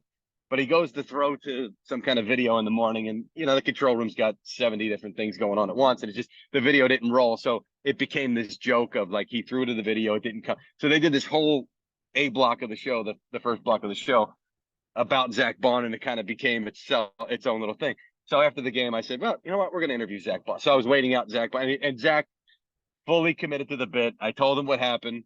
I said, we're going to do a whole, hey, world, this is Zach Baum. I found him right here, and I had a good interview with him too. And then he did a whole toss back to Peter Schrager as part of it. So, but anyway, back to Jake Elliott. It was between quarters, maybe first and second quarter or whenever it was. He goes out, and again, he probably does this a bunch, but he goes out and he stands at a spot, about 40-yard line, 30-yard line, 40-yard kick, whatever it was. And he's kind of looking up, and he's picking up some grass, and he's throwing it, just like a golfer on the tee box, and he's trying to figure, and he's trying to, whatever was happening in that south end zone really threw him for a loop. And it's just amazing that these guys, you think it's just so easy, just put the ball through the uprights, but the stuff that's going on that's affecting their kicks, and then when it happens or when it doesn't happen, whether it's a wind gust that they expect or they don't get or they do get, now it's in their head, now they don't know where to put the ball. So I really felt for Jake Elliott last night trying to figure out what was going on down there. Yeah, because he's pulling everything. And then Jaylen, man, like, dude, he guy's wide open. He is he's got a gift of an incredible back, a great line, and 2 receivers that are all world. You got to do better. Yeah. Which play you're talking about? The one in the end zone? Yeah, I mean, listen, all night. Devontae was open. I looked. Devontae's open all night. Yeah, there was another third down that he didn't see him for whatever reason. I mean, he was not on target. Usually he's a little more accurate. He wasn't on target. He's still holding on to the ball. Jeez. Yeah. My NFL Network colleague, James Palmer, was in town last night. My former NFL Network colleague, excuse me. Well, I love him to death. He's working for Underdog NFL now, and Bleacher Report, and Scott Palmer's son. So he was in. He actually had lunch with his parents yesterday. So, nice, a nice boy who was making sure he's making time for his parents, just like I tried to do yesterday. You did for your parents' anniversary. They had a blast, man. We had a 50th anniversary surprise party, which last time I was on with you, I said we were taking them to dinner just in case they were watching. I didn't want to spoil the surprise. How did it go? Did they get the surprise party for them? We had people flying. Oh my, blown away. We had people flying in from California, from Florida. That's beautiful. In-laws came down from North Jersey, so they were blown away at the generosity of people with their time and their gifts. And so happy anniversary one more time to those guys. And then I actually, so yesterday I got in early enough that I stopped by the house because I was going to sleep over last night, which I did. And I got in early enough and I laid down on the couch, and we were supposed to have a show, insiders show call at 2:30. I slept through most of I wake up and they're texting, I go, listen, man, I'm at the parents' house. I laid down on the couch. Nothing can disturb a man when he's taking a nap, even if he's 44 years old, taking a nap at his parents' house. Nothing hits like being in South Philly at your mom and father's house and the couch that you know well. There's no greater sleep than that sleep of safety. Nothing hits like the sleep of safety right there. And thankfully, unlike their parents, no plastic covers on the couches. I think those have gone the way of the dodo, which is good because I never would have been able to take a nap on my grandmother's couch. Right. I never would have been able to take a nap on my grandmother's couch. Of the plastic on a hot summer day. And they were cracking. They were yellow. And it's like, what are we doing? The couch can't be. Oh, they stab at the ends, like especially when it would crack. There was a little bit of a tear. The plastic would slice you. That's right. Got some PTSD now. That's right. So anyway, so we I forget how I got on that, but yeah, we were. Oh, so James Palmer and I were talking. That's it. God, man, I get on tangents when I'm on with you. It's Palmer and I were. Because you watch from the press box and you watch the quarterback's head and you watch how he works the field and which ways he's never going to be that guy, right? He's never going to be 1 to 2 to 3 to 4. I mean, but I will say this. A lot of times a guy comes out of college, that is a glaring red flag and something that 2 years in you go, well, this is what we saw coming out of college. We knew he wasn't for him not being that guy that I'm talking about. I think he's done a great job. I think he's going to continue to do a great job. He uses all the tools to his maximum positive. I'm actually impressed that he's not that guy that I'm talking about that's reading all through everything and still being able to be successful. Great job. Come on, bro. Great. Hold on, you're breaking up. Say it one more time. No, I can't use his play and say the word great. Like, I understand the context in which you're trying to use it, but you're playing with a freaking all-star team, dude. Yeah. I need, seriously, you got to be better. I got most of that. Yeah, yeah. I mean, you want him to be able to utilize. I mean, I go back to. I mean, God, we bend over backwards and try to praise Hurts. You got to be better. Like, you want to win a Super Bowl, you got everything at your disposal. Yeah. You got to be better. If I'm a defensive coordinator, I'm seeing this stuff, and I'm going to make them do that. And I'm going to. I mean, listen, his numbers against the blitz are better this year, right? Last year was all about we're going to pressure him, we're going to zero blitz him. his numbers, I saw the passer rating. We had him in our notes yesterday. His numbers against the blitz are better this year. So he has improved. But I do still, as a defensive coordinator, want to put him in a spot like you're talking about where, yeah, we may have a bust and we may have a guy wide open. He's going to have to find him. I mean, that's the way coordinators are going to approach him for sure. Hey, Mike, it's Jamie Lynch here. Saquon Barkley is having a phenomenal year, as we all know. NFL hasn't had an MVP running back in 12 years since Adrian Peterson did it. Yeah. Any chance? I know it's a quarterback award, but he seems like he's playing himself into the conversation. Yeah, I mean, you're just going to have a year where no quarterback is really running away with, things statistically. It's going to have to be that kind of year where you go, well, nobody's really standing out, and so we got to give it to the best. I think he'll be in the conversation if he continues to do this. I can't give it to him just yet. And by the way, that's not me. Sure. Here's my problem with the award. Okay. Most valuable player. Mm-hmm. Most valuable player. If you change it to most outstanding player, then the conversation is wide open. But the problem that you get with MVP, which is fine, it is what it is that if you take this player away, I agree. how many wins does this team lose? And Yeah. you can't with a running back. And I heard Jan earlier say, if he's not on the team, they're not in first place in the NFC East. Maybe they are, maybe they're not. I don't know. The problem is Kenny Gainwell goes in the game, and I'm not saying he could do it for an entire game. I'm not. You're saying, crazy. hold on. Are you nuts? No, stop. You got to let me finish. You got to let me finish. You're Kenny Gainwell, please. Hold on. What I'm saying is people see that, and people who don't know ball will then be like, oh, well, Kenny Gainwell did the same thing. So how can I give an MVP to a guy who, he's ripped That's off why they just should like not. Kenny Gainwell? They should be required to actually watch film and understand what they're looking at. These freaking people. Like, they should take a test, like a driving test. I mean, like, it drives me insane. It does. Like, listen, Swift is a good player, right? Good player. Right. You mentioned, Hurts against the blitz and stuff. The fact that you got Barkley on the field instead of Swift, that dramatic upgrade changes their whole dynamic, right? Like, Barkley makes everything. Oh, my God. I can't even have this conversation. Like, I understand where you're going with it, Mikey, but, like, these people are clueless. The impact of Barkley is everything. Yeah. I'm giving you the mind of the voter is what I'm giving you. But I know.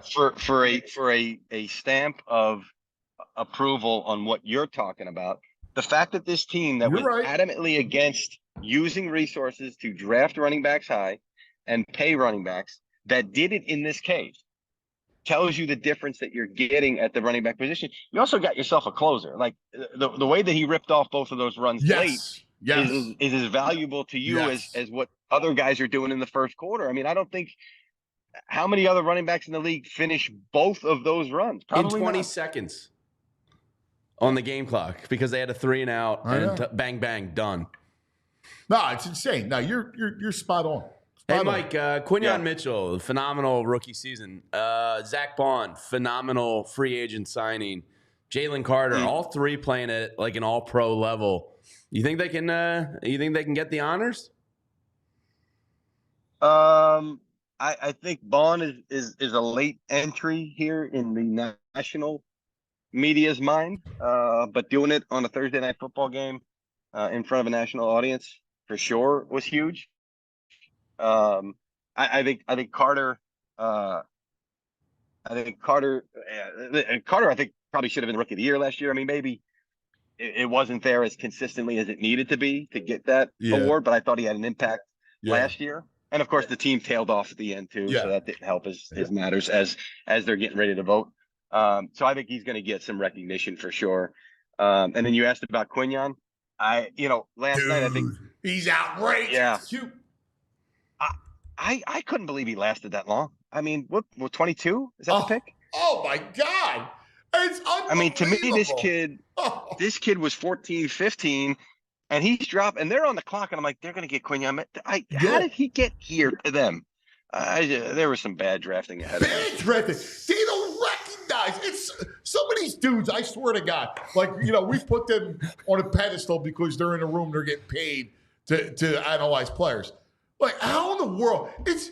I can't believe that he lasted that long. I can't believe that Arnold was rated above Mitchell on many draft boards. Well, look at the difference in schools. But again, I go back to schools. Look at the player. And by the way, they were offering that kid to go into the portal, and he stayed at Toledo because Toledo was loyal to him.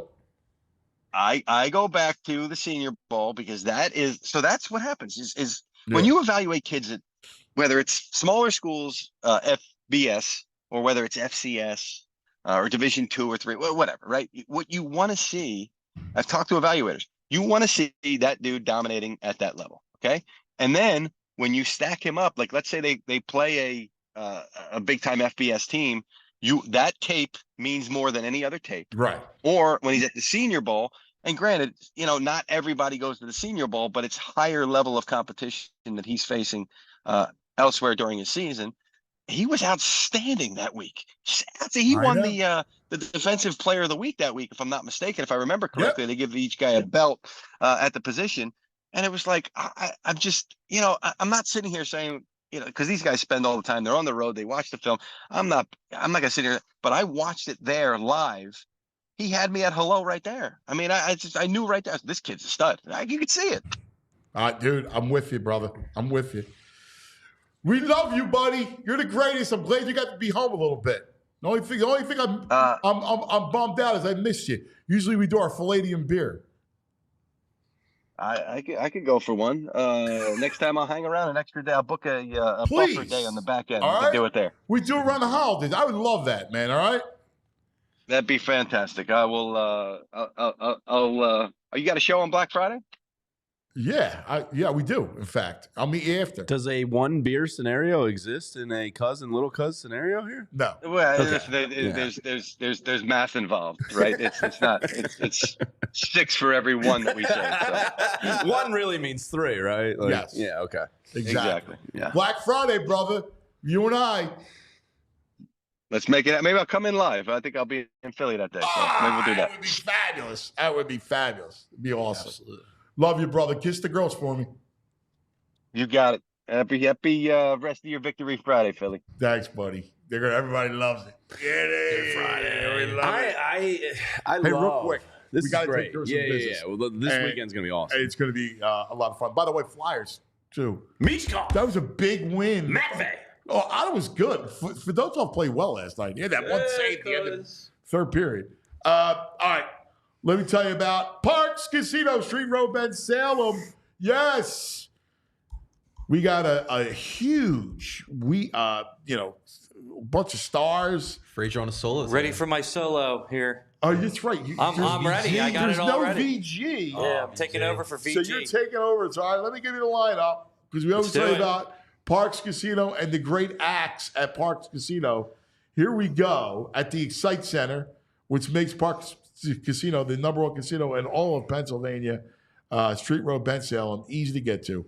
All right, here we go. January 24th, actor Richard Kind from Curb Your Enthusiasm. So I messed up. He's a Pennsbury guy. Is he? He's from the area, yeah. Oh, I didn't know. I love that guy. Yeah. I messed up. I said that he played himself on the show. He actually plays Cousin Andy. Right. Yes. So, whoa, Andy. Whoa, Larry, whoa. Yeah. Yeah, Pennsbury's finest right there. Jerry Cantrell from Alice in Chains, February 8th. I'm the man in a box. Comedian Ron White, March 21st. I got a line from him. There's not a pill you can take. There's not a class you can go to. Stupid is forever. That's pretty good. That's funny. All right. Country star Lee Bryce Hopper. There's a rumor going round about me and you. March 22nd. All right. How about tomorrow night? Rocker Bret Michaels. Every rose has its thorn. December 14th, comedian Eric D'Alessandro enjoyed dinner and drinks before the show. Liberty Bell Gastropub, Parks Grill Steakhouse, Bamboo Noodle House, ParksCasino.com, and buy tickets for all shows at Parks Casino. This is how you win. You got to be 21 you have a gambling problem, please call 1-800-GAMBLER. All right, it's also like not just football season and basketball season, hockey season, it's engagement season. So if you met that beautiful person, I give you your own from Golden Nugget Jewelers. All right, Golden Nugget Jewelers is where Philly gets engaged, the heart of Jewelers Row, Center City, 8th and Chestnut. So you met that special somebody, you got to go to Golden Nugget Jewelers. See your own. He'll give you a whole education on the diamond, right? Cut, clarity. This works for your budget. This works for her taste. She likes this kind of setting. So you got to go see your own. He'll walk you through the whole process. And then it's up to you, right? Do you do it during Thanksgiving, Christmas, New Year's, Valentine's Day? It's engagement season. All right, you're always going to need Golden Nugget Jewelers, birthdays, holidays, like anniversaries, you name it, you're going to be getting jewelry, all right? And they got the best deals, the best, most beautiful jewelry out there. GoldenNuggetJewelers.com. Golden Nugget Jewelers is where Philly gets engaged. All right, what were we saying there, bro? I love a weekend with no Eagles football. So you can dive into the rest of the So league I can out. just, and I know I'm going to think of you this weekend when I throw on my man Scott Hansen in the red zone. And I'm just going to sit back and hopefully the girls. So, like, give me here's some the problem teas. with that, right? Because I know you're a full game guy. I am. My and wife's like, the same I way. will watch She hates it. Ravens Steelers Yeah, no, for the sure. entire So I game. will have two For TVs. sure. I have the portable TV that I'll bring up that I will probably put on Red Zone. The big TV, the 75-incher, will probably be on Steelers Ravens. Yeah, like I'm looking But forward. both is heaven. Like I'm looking forward. There's a couple games I want to watch. So Mossmo's a game. His last game of the season is Saturday, so I can't wait for that. Nice. My QB. What's the spread? We're playing Marlton. I think we're a dog. Dog. Yeah, we're struggling up front. Okay. All right. Need some hogs? Yeah. Yeah. So we're probably like an 8-point dog. Ooh. Some Angelos, cuz. Yeah. Oh, I love Little Moss getting more than the 7, though. Yeah. Smart money's on that. And it's Georgia, Tennessee's there when they slip during the By day. the way, Carson Beck stinks. He does. And- Overrated. Can a quarterback have the full arm sleeve tat? No. Can you draft a quarterback with the full sleeve? I don't like it. Are you right? Yeah, it's I not a don't like- quarterback no. move. No, it's it CEO. no, I agree. He's got I- the leg sleeve too. Does Yeah, he? Yeah, yeah. no, I'm out. I can't draft that Yeah. guy. He's I- averaging 2 picks a game. Yeah, no, I agree. And then Red Zone, you got Chiefs Bills 4:00. Ooh, yeah, like baby. two games that I want to see Bengals, back Chargers, to back. Herbert, Burrow, Sunday night. I know This is theater weekend. It is I theater love it. weekend. It's I absolute love it. theater. it is. I mean, it was starting last night to now going into the weekend. Love This is it. awesome football. Yeah. Do we have the doc? We're waiting for the doc. The doc is having an issue with the link. So once we get that figured out, we're gonna. Oh, wait a minute. And Ann, I know you're real excited as we get the doc ready to come on. College football playoff picture. It's the best, Dude. The best, dude. It's the greatest. We dream of days like this. On-campus playoff I game. know it's the greatest. It is going to be incredible. I'm sad that it's like coming to an end I know. pretty soon, but I'm so excited for Dude, the playoffs. there's nothing better than I love college. I have fallen in love even more. Like Yes. you and I are always, bro and I bonded over college football because I was like, listen, you get involved in radio and it's great, but there's a lot of showmen. Like people like go into radio because they want to be entertainers, right? Comedians, celebrities, like they just like that stuff. I got it because I'm sports. I just like sports. The bro who was my intern, he was actually Angelo's intern, but then I took him You as my stole me. producer. You stole him. I stole the bro Thank God for that. because he was a sportsman and he knew college football. I'm like, man, college basketball. I'm like, nobody knows college football. Like, You guys would these geek out. These kids, I'm like, I got somebody I can geek out with. That's awesome. Like, listen, we all talk Eagles, Phillies, Flyers, Sure. Sixers. Yeah. But to talk everything, the bro. I can't wait for the college football playoffs, man. To see the on-campus Dude, it's the best. games, like this is the way. We got the doc. Got the We doc. got the doc, Dr. Donald Mazur, who is Love it. incredible. The doc is he was the assistant team physician for the Birds. He's at several college teams, local high school teams, part of the Rothman stall of incredible doctors. Doc, good morning. How are you, Ant? We haven't spoken in a while. I hope Good you're well. to see. Oh my God, Doc, good to see you. Good Wow. to see you. Great. Oh, my God. You're the best. I didn't know it was you. Oh, my God. I'm so excited. How's everything going? Great. Awesome. Hey, today we're Awesome. talking hips. All right? Oh, baby. Hips. hips don't lie. Hips don't lie, right? What? First of all, because we were talking about the Chet Holmgren injury, and that's a part of it. But the hip stuff, and you look, Quinyon Mitchell last night shows you when you have great hips, right? That's what great hips can do. What's the best way to make sure for an athlete, and even an older athlete that's a driveway athlete, to keep your hips in good working order? Well, especially in the mature athlete, there's a couple things you have to work on that people don't think about. Everybody thinks about cardio, keeping your heart healthy, doing some resistance, lifting weights, maintaining your muscle mass. But there's two other things that people don't talk about a lot. One is flexibility. Your muscles and tendons are like bungee cords, and over time, they get a little bit less elastic. And, doing a flexibility program, even like something like yoga and working on balance, you can really, for the mature athlete, you can really avoid some of those nagging injuries, especially around the hip. What are some of the examples? Like, so Holmgren has his, right? And he's a terrific player. What are some of the examples of different sorts of hip injuries?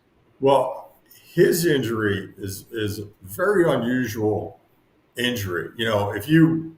I'm sure you saw the video. I mean, that's a large human being. And he fell, he was up in the air. He fell from a height and he landed sideways right on, and he basically compressed his pelvis. And the pelvis is made up of a ring.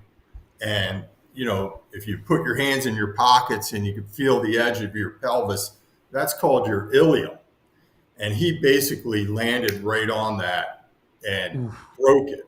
Now, you see that with a fall from height. You see it with a direct blow to that area. It's kind of an unusual or atypical fracture. In most cases, that fracture is non-displaced. You need to protect the weight bearing. It'll heal. In a high energy injury, you get hit by a truck, that piece moves. You got to go and put it back, put plates on it. But, watching that video, it's, obviously I'm not taking care of him, but, right. It's probably a non-displaced fracture that needs protected weight bearing, some time to heal, and in general, it'll take about 6 to 8 weeks to heal. What are some of the other common hip So injuries? the ones that, we always hear about are like labral tears, right? Very common in the hip. The groin injuries are usually muscles around the hip too.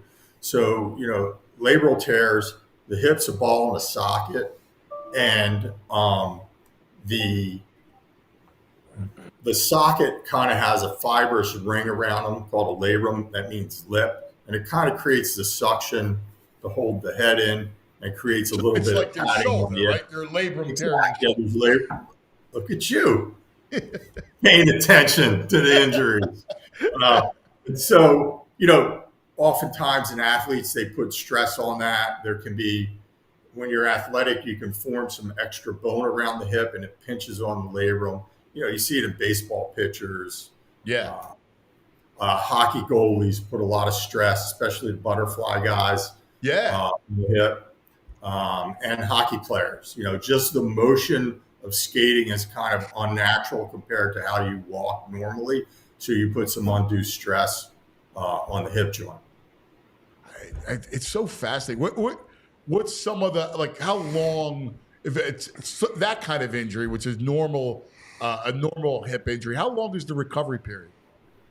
So, for like a labral tear, that's an arthroscopic procedure. Go in, clean up the bone, reattach the labrum.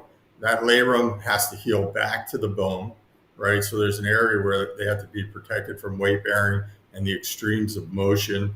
It takes about a couple months for it to heal down. And then you got to get your motion back, your strength back, your flexibility. So there's a rehab on top of that. So it's anywhere from like 4 to 6 months for something like that. Wow. And, if you're going to be cautious with somebody, it could be even longer. Wow. Hey, Doc, what'd you think last night? Looked pretty good, right? Unbelievable. I was a little nervous, at the beginning of that. Couple missed field goals, but being an old football player, I just give the ball to Saquon. Right. It's unbelievable. But how about the job the O-line's done with all the injuries and everything? I mean, Stoutland's the best in the business. He really is. I mean, you know him, and he is. He just understands players, the line, blocking schemes. Like he understands play. It's amazing that how he look, and they get better under him. He can.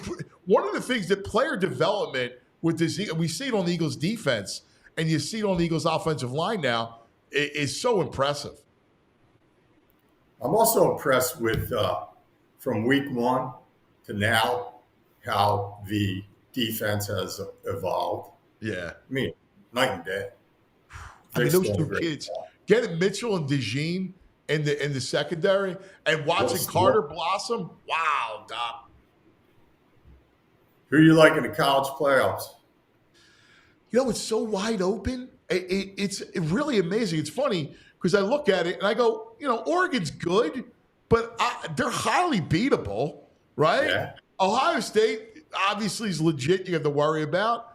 I look at the SEC teams and I go, all right, well, Bama's scary because Milroe can really put a lot of stress on you. Old Miss is a dark horse. They are. Old Miss is good. They're good. I mean, they spent a ton of money in the portal. Any SEC team can win on any given day, right? How about, let me ask you this, Doc. What about Notre Dame as a dark horse? They're sitting there looking around. They're pretty good. They haven't played anybody.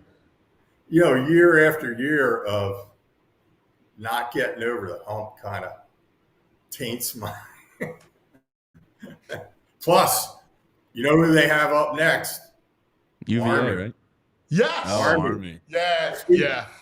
I got 3 boys that play lacrosse at West Point, so. Oh, are you serious? Yeah. 2 are out. I got 1 left, but got to root for the Black Knights. I agree. I'm with you, Doc. I love that. Man, I got to tell you, it's so good seeing you. We got to stick together. God bless you, man.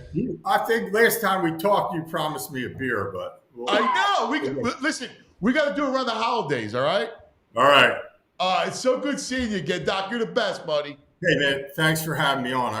I love our Rothman docs are awesome. They are the best. RothmanOrtho.com. I gotta get in. They are. What do you got?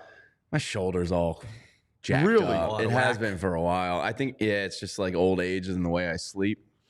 Oh yeah. I'm above the head sleeper. You can't do that. You cannot do that. I had a bad pinched nerve in my neck for like 2 weeks straight. I can feel something in my shoulders. I do this. Yeah, I got. Well, I'm throwing every day. Yeah. Like right now, I feel it just like this. Yeah, so I might have to go see our friends at Rothman real soon one of these days.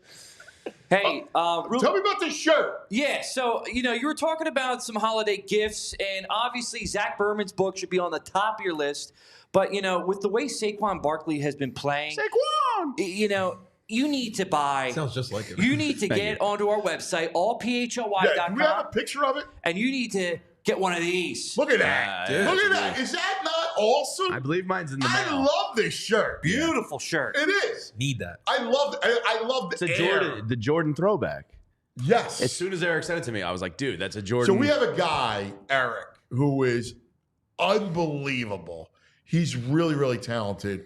who comes up with all of our designs. Yeah. And like that design is So he sent me sharp. it, and the first one didn't have like the 80s, early 90s, like kind of squiggle like background art, and then he threw that in, and I was like, dude, that's Oh, it's all funny. childhood. So you and I are his test guys. We're the beta test. Right. And so he's like, what do you think of this? And then he had something else, not air. He had air, and then he took it off. I'm like, dude, I like the air. Yeah. Like the whole. It reminds me of Jordan. Yeah. And greatness. And just greatness, right. Yeah. And him jumping backwards. I thought it's a great thing. Still Insane. It's insane. Insane. And to go He's the back into best. the 90s, that shirt is fresh. Yeah. Is it too drippy, as Zach Berman would say? Yeah. He did not say that. He said it because his son says it. Yeah. But Bo and Fran were just like, I yeah, love your Zach. son can say that. Yeah, You can't. You can't say it. Also, real quick, if you're still Bossmo can say it. if you still want to party after that Eagles win last night and you're into the Sixers, we have a watch party going on. I will be there tonight. Yeah, You'll be we'll there. have some JP will beers. be there. Which is why Hanging I have out. the attire on. Tiernanog is a great bar, right above Suburban Station, right across from Love Dude. Park, right? And it couldn't get more Central City. Dude, Tiernanog is one of our spots that Oh, we would go dude, to. you feel like you're in an Irish pub. Yeah, Like, I love that. all wood bar. And this is my favorite time of the year for the Irish pub. Yeah. Like now through March Get a little shepherd's is pie. Irish pub season, right? Oh. Guinness, you like Guinness. Yeah, man. I'm a potato man. If there's a shepherd's pie on the menu, I'm Jamie, getting trying to it. go to the portal at halftime? Yeah. Every Saturday, I've been doing the Premier League with a Guinness, and it is just Oh, that's great. awesome. Dude, that's Great cool. soccer pub. Yeah. That's cool. And tonight, you guys will be there for the watch party. Yes. And you'll have him be back tonight and Paul George. Yeah. Exciting. Yeah. Yeah. More excited for the party, but yeah. Jared McCain, he's a player. Dude, he's a player. He is. Listen, I did my Yeah, mea culpa. I saw it yesterday. I mean, listen. I mean, Your points were I mean, like I still outrageous. go. I still wonder how they're going to play together for long stretches because you are small. And I thought the kid could play. I just thought Connect was a better fit. I didn't think he could play like this. But no, that was my next point. Yeah. which Not is, so quickly. I thought he could play, but not. I mean, this fast, Yeah, he could shoot the He's ball. got that Hey. thick lower half. Potential big ass, sixth he gets man of the by year. people. I know. He's strong. Dude, he's got great touch. He's his all legs. touch. Yeah, his touch. God bless. And, Got and confidence. by the way, he's a joy. Yeah. He's fun, a great. man. You love the kid. Did you see the TikTok he was doing on the team Yes. bus and Kyle Yeah. Lowry's like, knock it off, man. Yeah. It was You awesome. don't got one. Yeah, come on, man. What are you doing? Get that S out of my face. Yeah. I know. That's us all heads. But I love the I dynamic. know. That's me and you. Yeah. Um, You want to talk stats? That was me and you for real. I'm like, stop, bro. Be serious. It's sports. Yeah. It's a serious matter. All right. One of my favorite times of the day on a Friday. He's the best. And I know we got to talk Flyers with him. Yeah. Because last night was an impressive win in Ottawa. All right. And they were able, and you know what's amazing is the Ottawa goalie, Olmark, is coming off of a shutout of the Leafs. You're always the He's a solid sneakiest goalie. puckhead I know. You are such a sneaky puckhead. Well, Ottawa won 3-0 against Toronto on What's Tuesday. above a Zamboni? Yeah. I had He's a Tooch. closeted puckhead. I had Tooch rolling because he goes, I was naming the Winnipeg Jets. They're he playing fun hockey, man. I gave him like The whole 12 team? like 12 guys in a row. He was like freaking out. I go, Neil Piant. Like, he was like, what? All these like French Canadian Nieder, names. like, and he was like, how do you know? I go, I like box scores. And I follow hockey. I like Yeah. hockey. All right. Hey, by the way, we're going to go into overtime with my man, TV Todd. So make sure you join us at allphly.com in case we go over, which we are going to go over. And it's my favorite time because we find out what to watch, and he is such a joy. He is, of course, TV Todd. Where's his opening? Oh, here's his. Come on. Act like a man. You can't handle the truth. It's time for TV Time. There he is. Todd. He's got his Flyers shirt on. You're muted.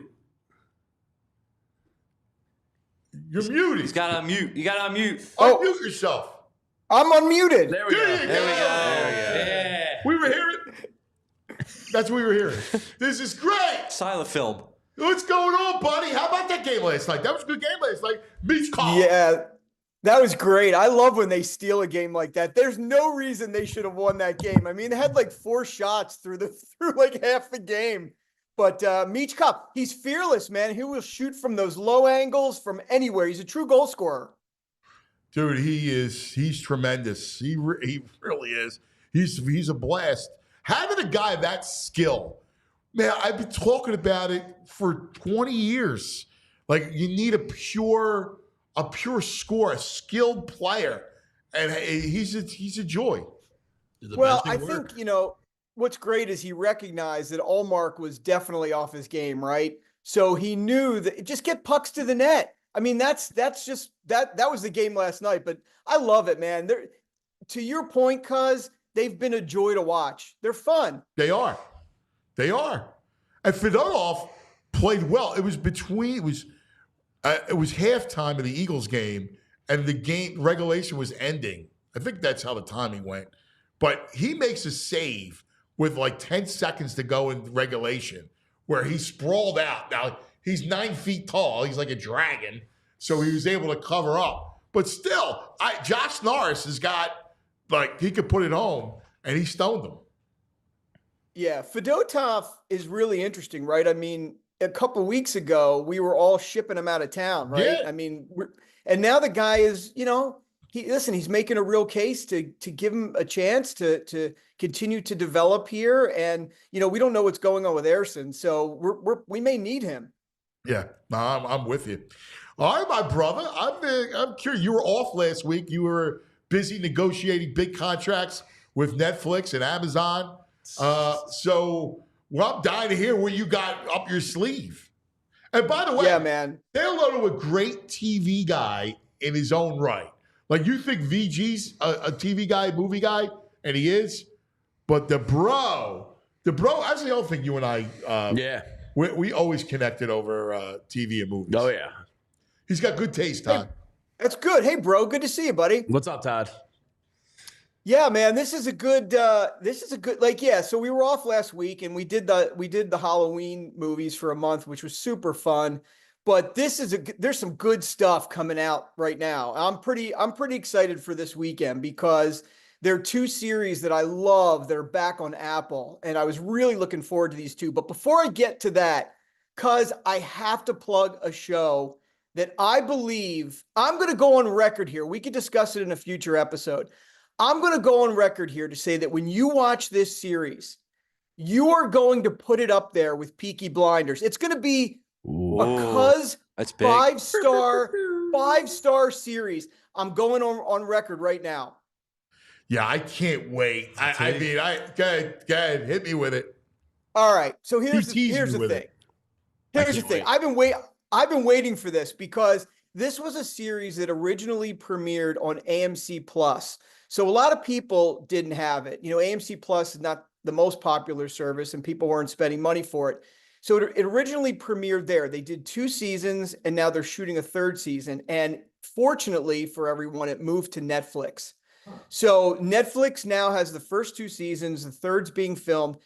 It is an amazing series. It's called Gangs of London. And what it is. You don't even have to say anymore. So I saw it. So it's funny. Todd goes, I was like, dude, why didn't I watch this series? Then I realized AMC Plus. Right. And that's what Todd said. Because I saw Gangs of Love. Like, oh my God, tell Tam. I go, we gotta watch this. And then I went looking for it, and I can't justify spending for another streaming channel. Paramount Plus I got because of the offer. I buy these channels because of these shows. It's outrageous. Paramount Plus, the other one, and I never did Gangs of London. So you've seen it?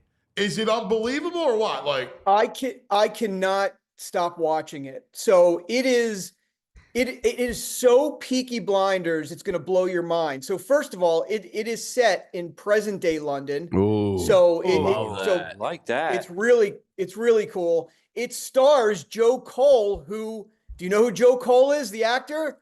John Shelby. So he knows I love Peaky Blinders. Yeah.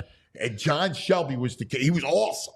and Peaky Blind. Yeah. Like, look at it. Like, I love the British crime is great crime stuff, man. I gotta check this out. They do such great. I love the British crime. We always talking about Luther, Layer Cake. Yeah. Like Guy Ritchie. oh my God. The Gentleman. I mean, just on Netflix. I love recently, The Gentleman. I went nuts. Yeah. The Brits do crime well.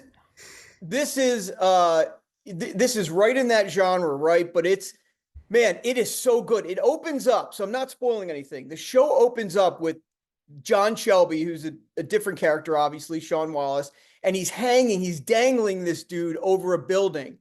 And that's how the show starts. And then you proceed to learn as the show goes on that he is the son of the head of the gang in London. And they're trying to find out who, killed his father. And then you start to learn about all these gangs, the Albanians, the gypsy gangs, the Irish gangs. And when I tell you, Anthony's going to need a new pair of shorts, Todd. You might have to cut this one short. I know, dude. By the way, this is inside baseball, but I have to add, it's inside baseball. But did you read that thing yet? Did you start reading that thing yet? Yeah, I did start reading that thing. You're great. You're a talent, an absolute talent in the writing space. And there's a lot of different gangs in that place, Yes, and what's interesting about what you sent last night and what I've been watching with Gangs of London, when you first get into the story, you have to kind of figure out who all the gangs are. Yes. And who all their allegiances are and who they're loyal to and who they work with.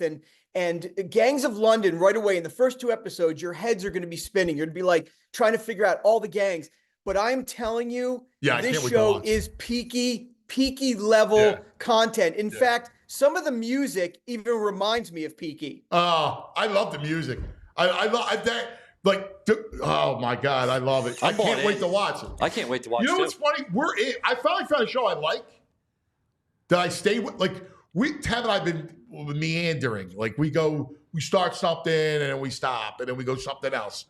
But I did we're watching The Diplomat, and it's well done, man. It's good stuff. I haven't seen it yet. Yeah. Have you done The Penguin? Oh, I gotta fantastic! Now I hear it's more mob than dude. I watched it. Fantasy I watched world. 2 episodes, and I just can't.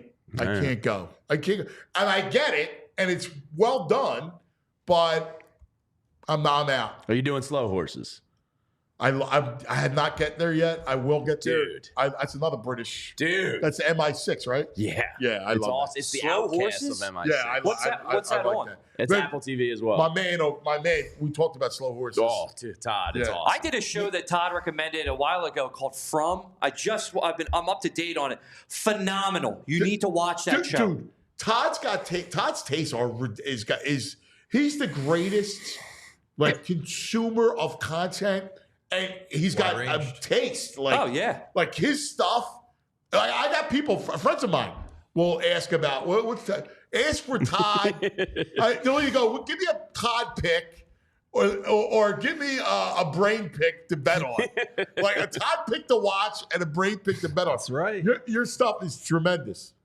Yeah, I got a buddy of mine who thinks I'm pulling a major scam, that I only got into this industry so that I could watch shows all the time and I could be like, yeah, it's my job. I got to do it. But it is absolutely true. So but I will tell you, by the way, Andrew, I take a lot of heat for that series because some of your listeners have reached out to me and said, it's too much like Lost. It's too much meandering. They need to wrap stuff up. And I'm like, can't you just enjoy the ride, people? Yeah, it's a great ride. And I understand the whole Lost comparison and whatnot, but it's its own story and it's phenomenal. I mean, you have to watch it. My man Tony the Ref. Gangs of London, incredible. He just gives you he goes, it's incredible. Everyone says it. Yeah. It is, man. We'll have to come back and talk about it once you dig in. I'm going to dive in. I may dive in this weekend. Hey, Todd. Everybody's going to love it. Yeah. Hey, so I just got done the show. Me and my wife were binge watching it. Did you get a chance to watch Beauty and Black on Netflix? Tyler Perry's involved in that one. No, I haven't seen it. It's a good one. It's good. It's like What's it's it like about? two parallel worlds, and it's fortunate. So one side is they give you the life of a stripper. The other side is this really wealthy woman, but like they just show you like both sides are just equally as effed up, and it's captivating. And I definitely would recommend people if you're into that type of stuff. It's a good watch. That's Good cool. watch. Is that the I could have this wrong, Episodes. but is that the series? Do they give her like the stripper like knockout drugs at some point, or is that a different show? There is a stripper in there that does, but not the main one. No, but you just like you're just like rooting for the stripper the whole time. It's a really good show. I'm a big Tyler Perry guy too, but I think your listeners could get behind rooting for strippers. I think that'll work. So speaking of Apple TV, two great series are back today. I love both of these. The first one is called Silo. We've talked about it on the show. Tim Robbins. It's on my list. Tim Robbins, Rebecca Ferguson.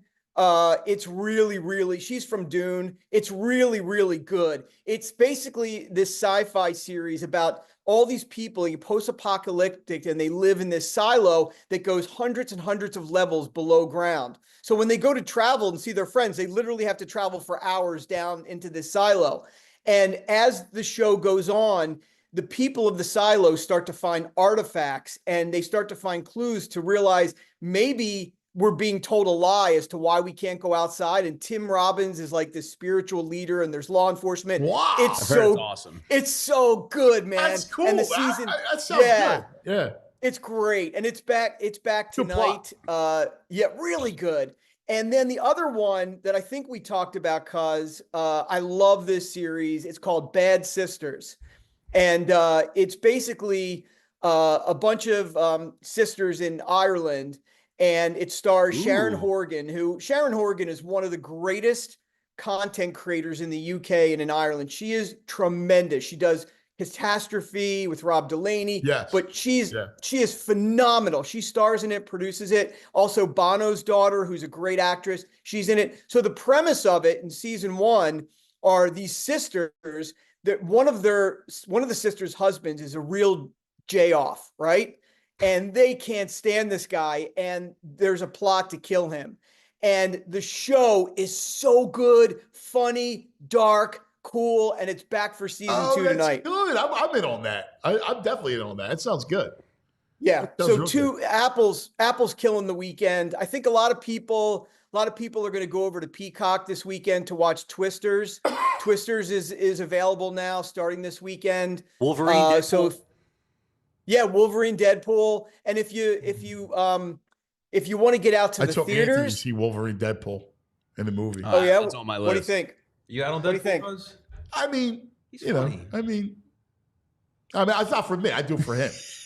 You know what I mean? Ryan Reynolds is all right. I was watching there was some game on. It was baseball because it was like during, and I was like watching my mom, like, hey, I'm watching a movie. And you know, he was into it. It's all okay. I probably took a nap for 10 minutes. I'm going to the movies tomorrow night to take Anthony with the whole family's going to go see Gladiator 2. Oh yeah, man. Yeah. We watched the kids. Me and the kids watch it, the first one, and they're in. And Ant was digging it. And I'm a Denzel man, so I'm looking forward to it. Yeah, you'll have to let us know what you think about that. Yeah. There's a film that I saw in the theaters that I encourage all of you to go see. I feel like, Andrew, you may have gone to see this, but if not, absolutely put it at the top of your list if you're heading to the theater. It's called Heretic. Yes, and just saw it. What'd you think? I loved it. I want to see. Sounded great. I loved the idea of the movie. I thought it was a little too dialogue heavy. I wanted to see a little more action, but overall, it was really great, and you should definitely go see it. Yeah, it's funny, Andrew. So the film, for your listeners, the film stars Hugh Grant in it, and basic premise is these two girls who are working for the Mormon Church are going door to door, basically to see if they can convert and explain, the Mormon religion to individuals, and they stumble upon Hugh Grant. And Hugh Grant then puts that, and I'm not spoiling this because it's in the trailer. Yeah. He puts them through a series of tests to determine whether their faith is real or not. And The funny thing you said, it is Andrew. The funny thing you said about it with the dialogue is that's what I liked about it the most. Okay, it's heavy on dialogue, heavy on debate, testing faith, belief, the history of religion. It's Wow, that's awesome.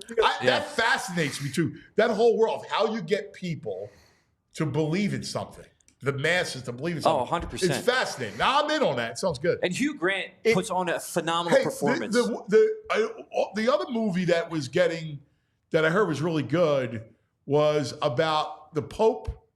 It was the Conclave. Yeah, the Conclave. Yeah. Yes. How was that? I heard it got really. I haven't seen.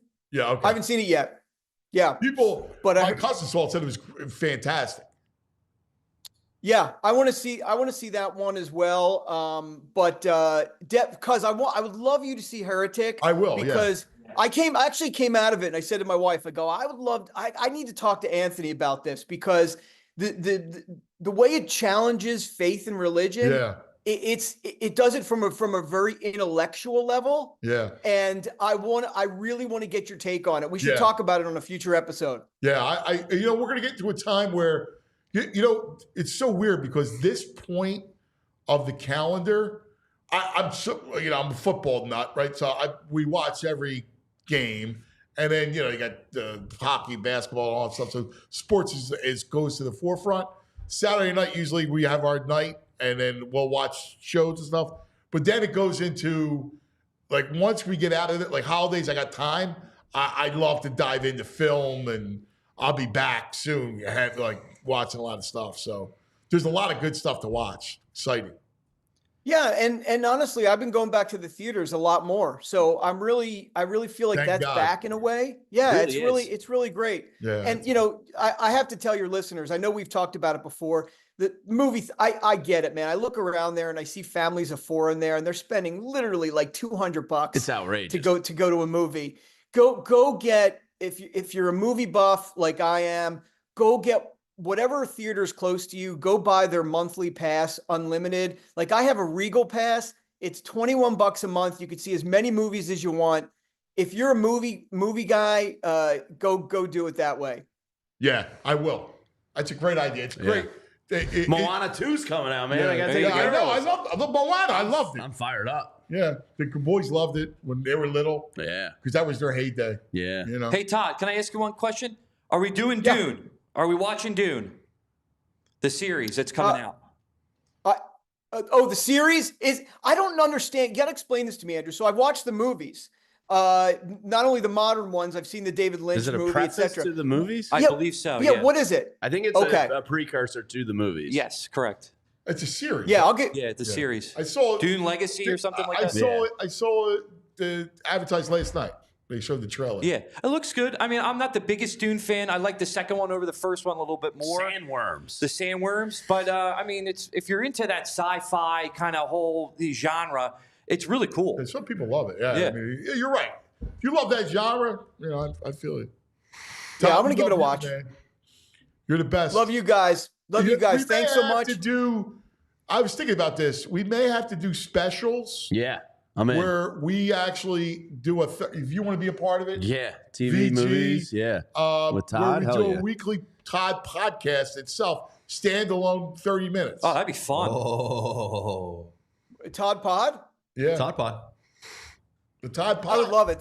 That would be a lot of fun. And I got to come in there so I can hang with you guys in person. For sure. We'll do soup again. I took them to need the to do soup. I love soup. Yeah. Soup. Got the Pho. On Washington Avenue. Oh, hell yeah. Pho 75. Yeah. No, we went to the one on that was a block away from my old house. Yeah. Party. What's that? Masquerade. Masquerade. Yeah, right next to it. In that shopping center. Yeah. We love you, buddy. Have a great. I'll talk to you later. Thanks, guys. Have a good one. See you, Todd. Todd. See you, Todd. Listen, that's going to do it for us. Do you want to back in day moment real quick? Oh, yeah. Thank you for reminding. I'm like, It'll be we quick can today. go all day long. Yeah, we got Phillies coming up Especially at 11:45, Friday. me and you. Yes. And Jim Salisbury. Or actually 11:30. Damn. Jim Salisbury's joining at 11:45. Okay. 11:30. I need like 5 minutes to compress myself. Well, then we better wrap this up pretty quickly. All right, let's do it. I'll skip the song because the song is back back is right. in the day with Rite Aid. All right, so we're staying on to the theme of LOL and New York Giants. So I went back to 2014. This was a funny moment as well. So if you guys remember, former Eagles cornerback Dominique Rodgers-Cromartie and Prince Amukamara with the New Jersey DRC, the New York license plate guy. They did the whole 0 Super Bowls thing, which was, it was funny. It was funny. But what was even funnier was this was leading up to a Week 6 matchup between the Giants and the Eagles at Lincoln Financial Field. And, of course, the Eagles got the last laugh because we beat them up. Shutout, 27-0. And so thank you. This was the original LOL moment for the Giants. But now we're having a great laugh. Thank you for Saquon Barkley. That's good, man. I love it. It's Rite Aid back in the day moment. And our man E-Rock has become very friendly with that guy. He does actually a lot of great work for charities and stuff. That's all. So he's a good sport about that picture. We love E-Rock. Everybody have a great day. Stay tuned. Coming up, the bro. More bro. And you. And me. Double duty day. The fightins. With the fightins. Love it. Little Phil's. I got a little hot stove action. Yeah, dude. We go over free agents? Oh, all of it. That's all we're doing. All right, good. I'm in. Yeah. I'm good. I love it. All right, have a great week. Great job. Frank shot! Everybody, we love you. Go Birds! Go Birds. Go Birds! Enjoy the football this weekend. And your first place NFC Eagles. We'll see you then. We all silly like the mayor.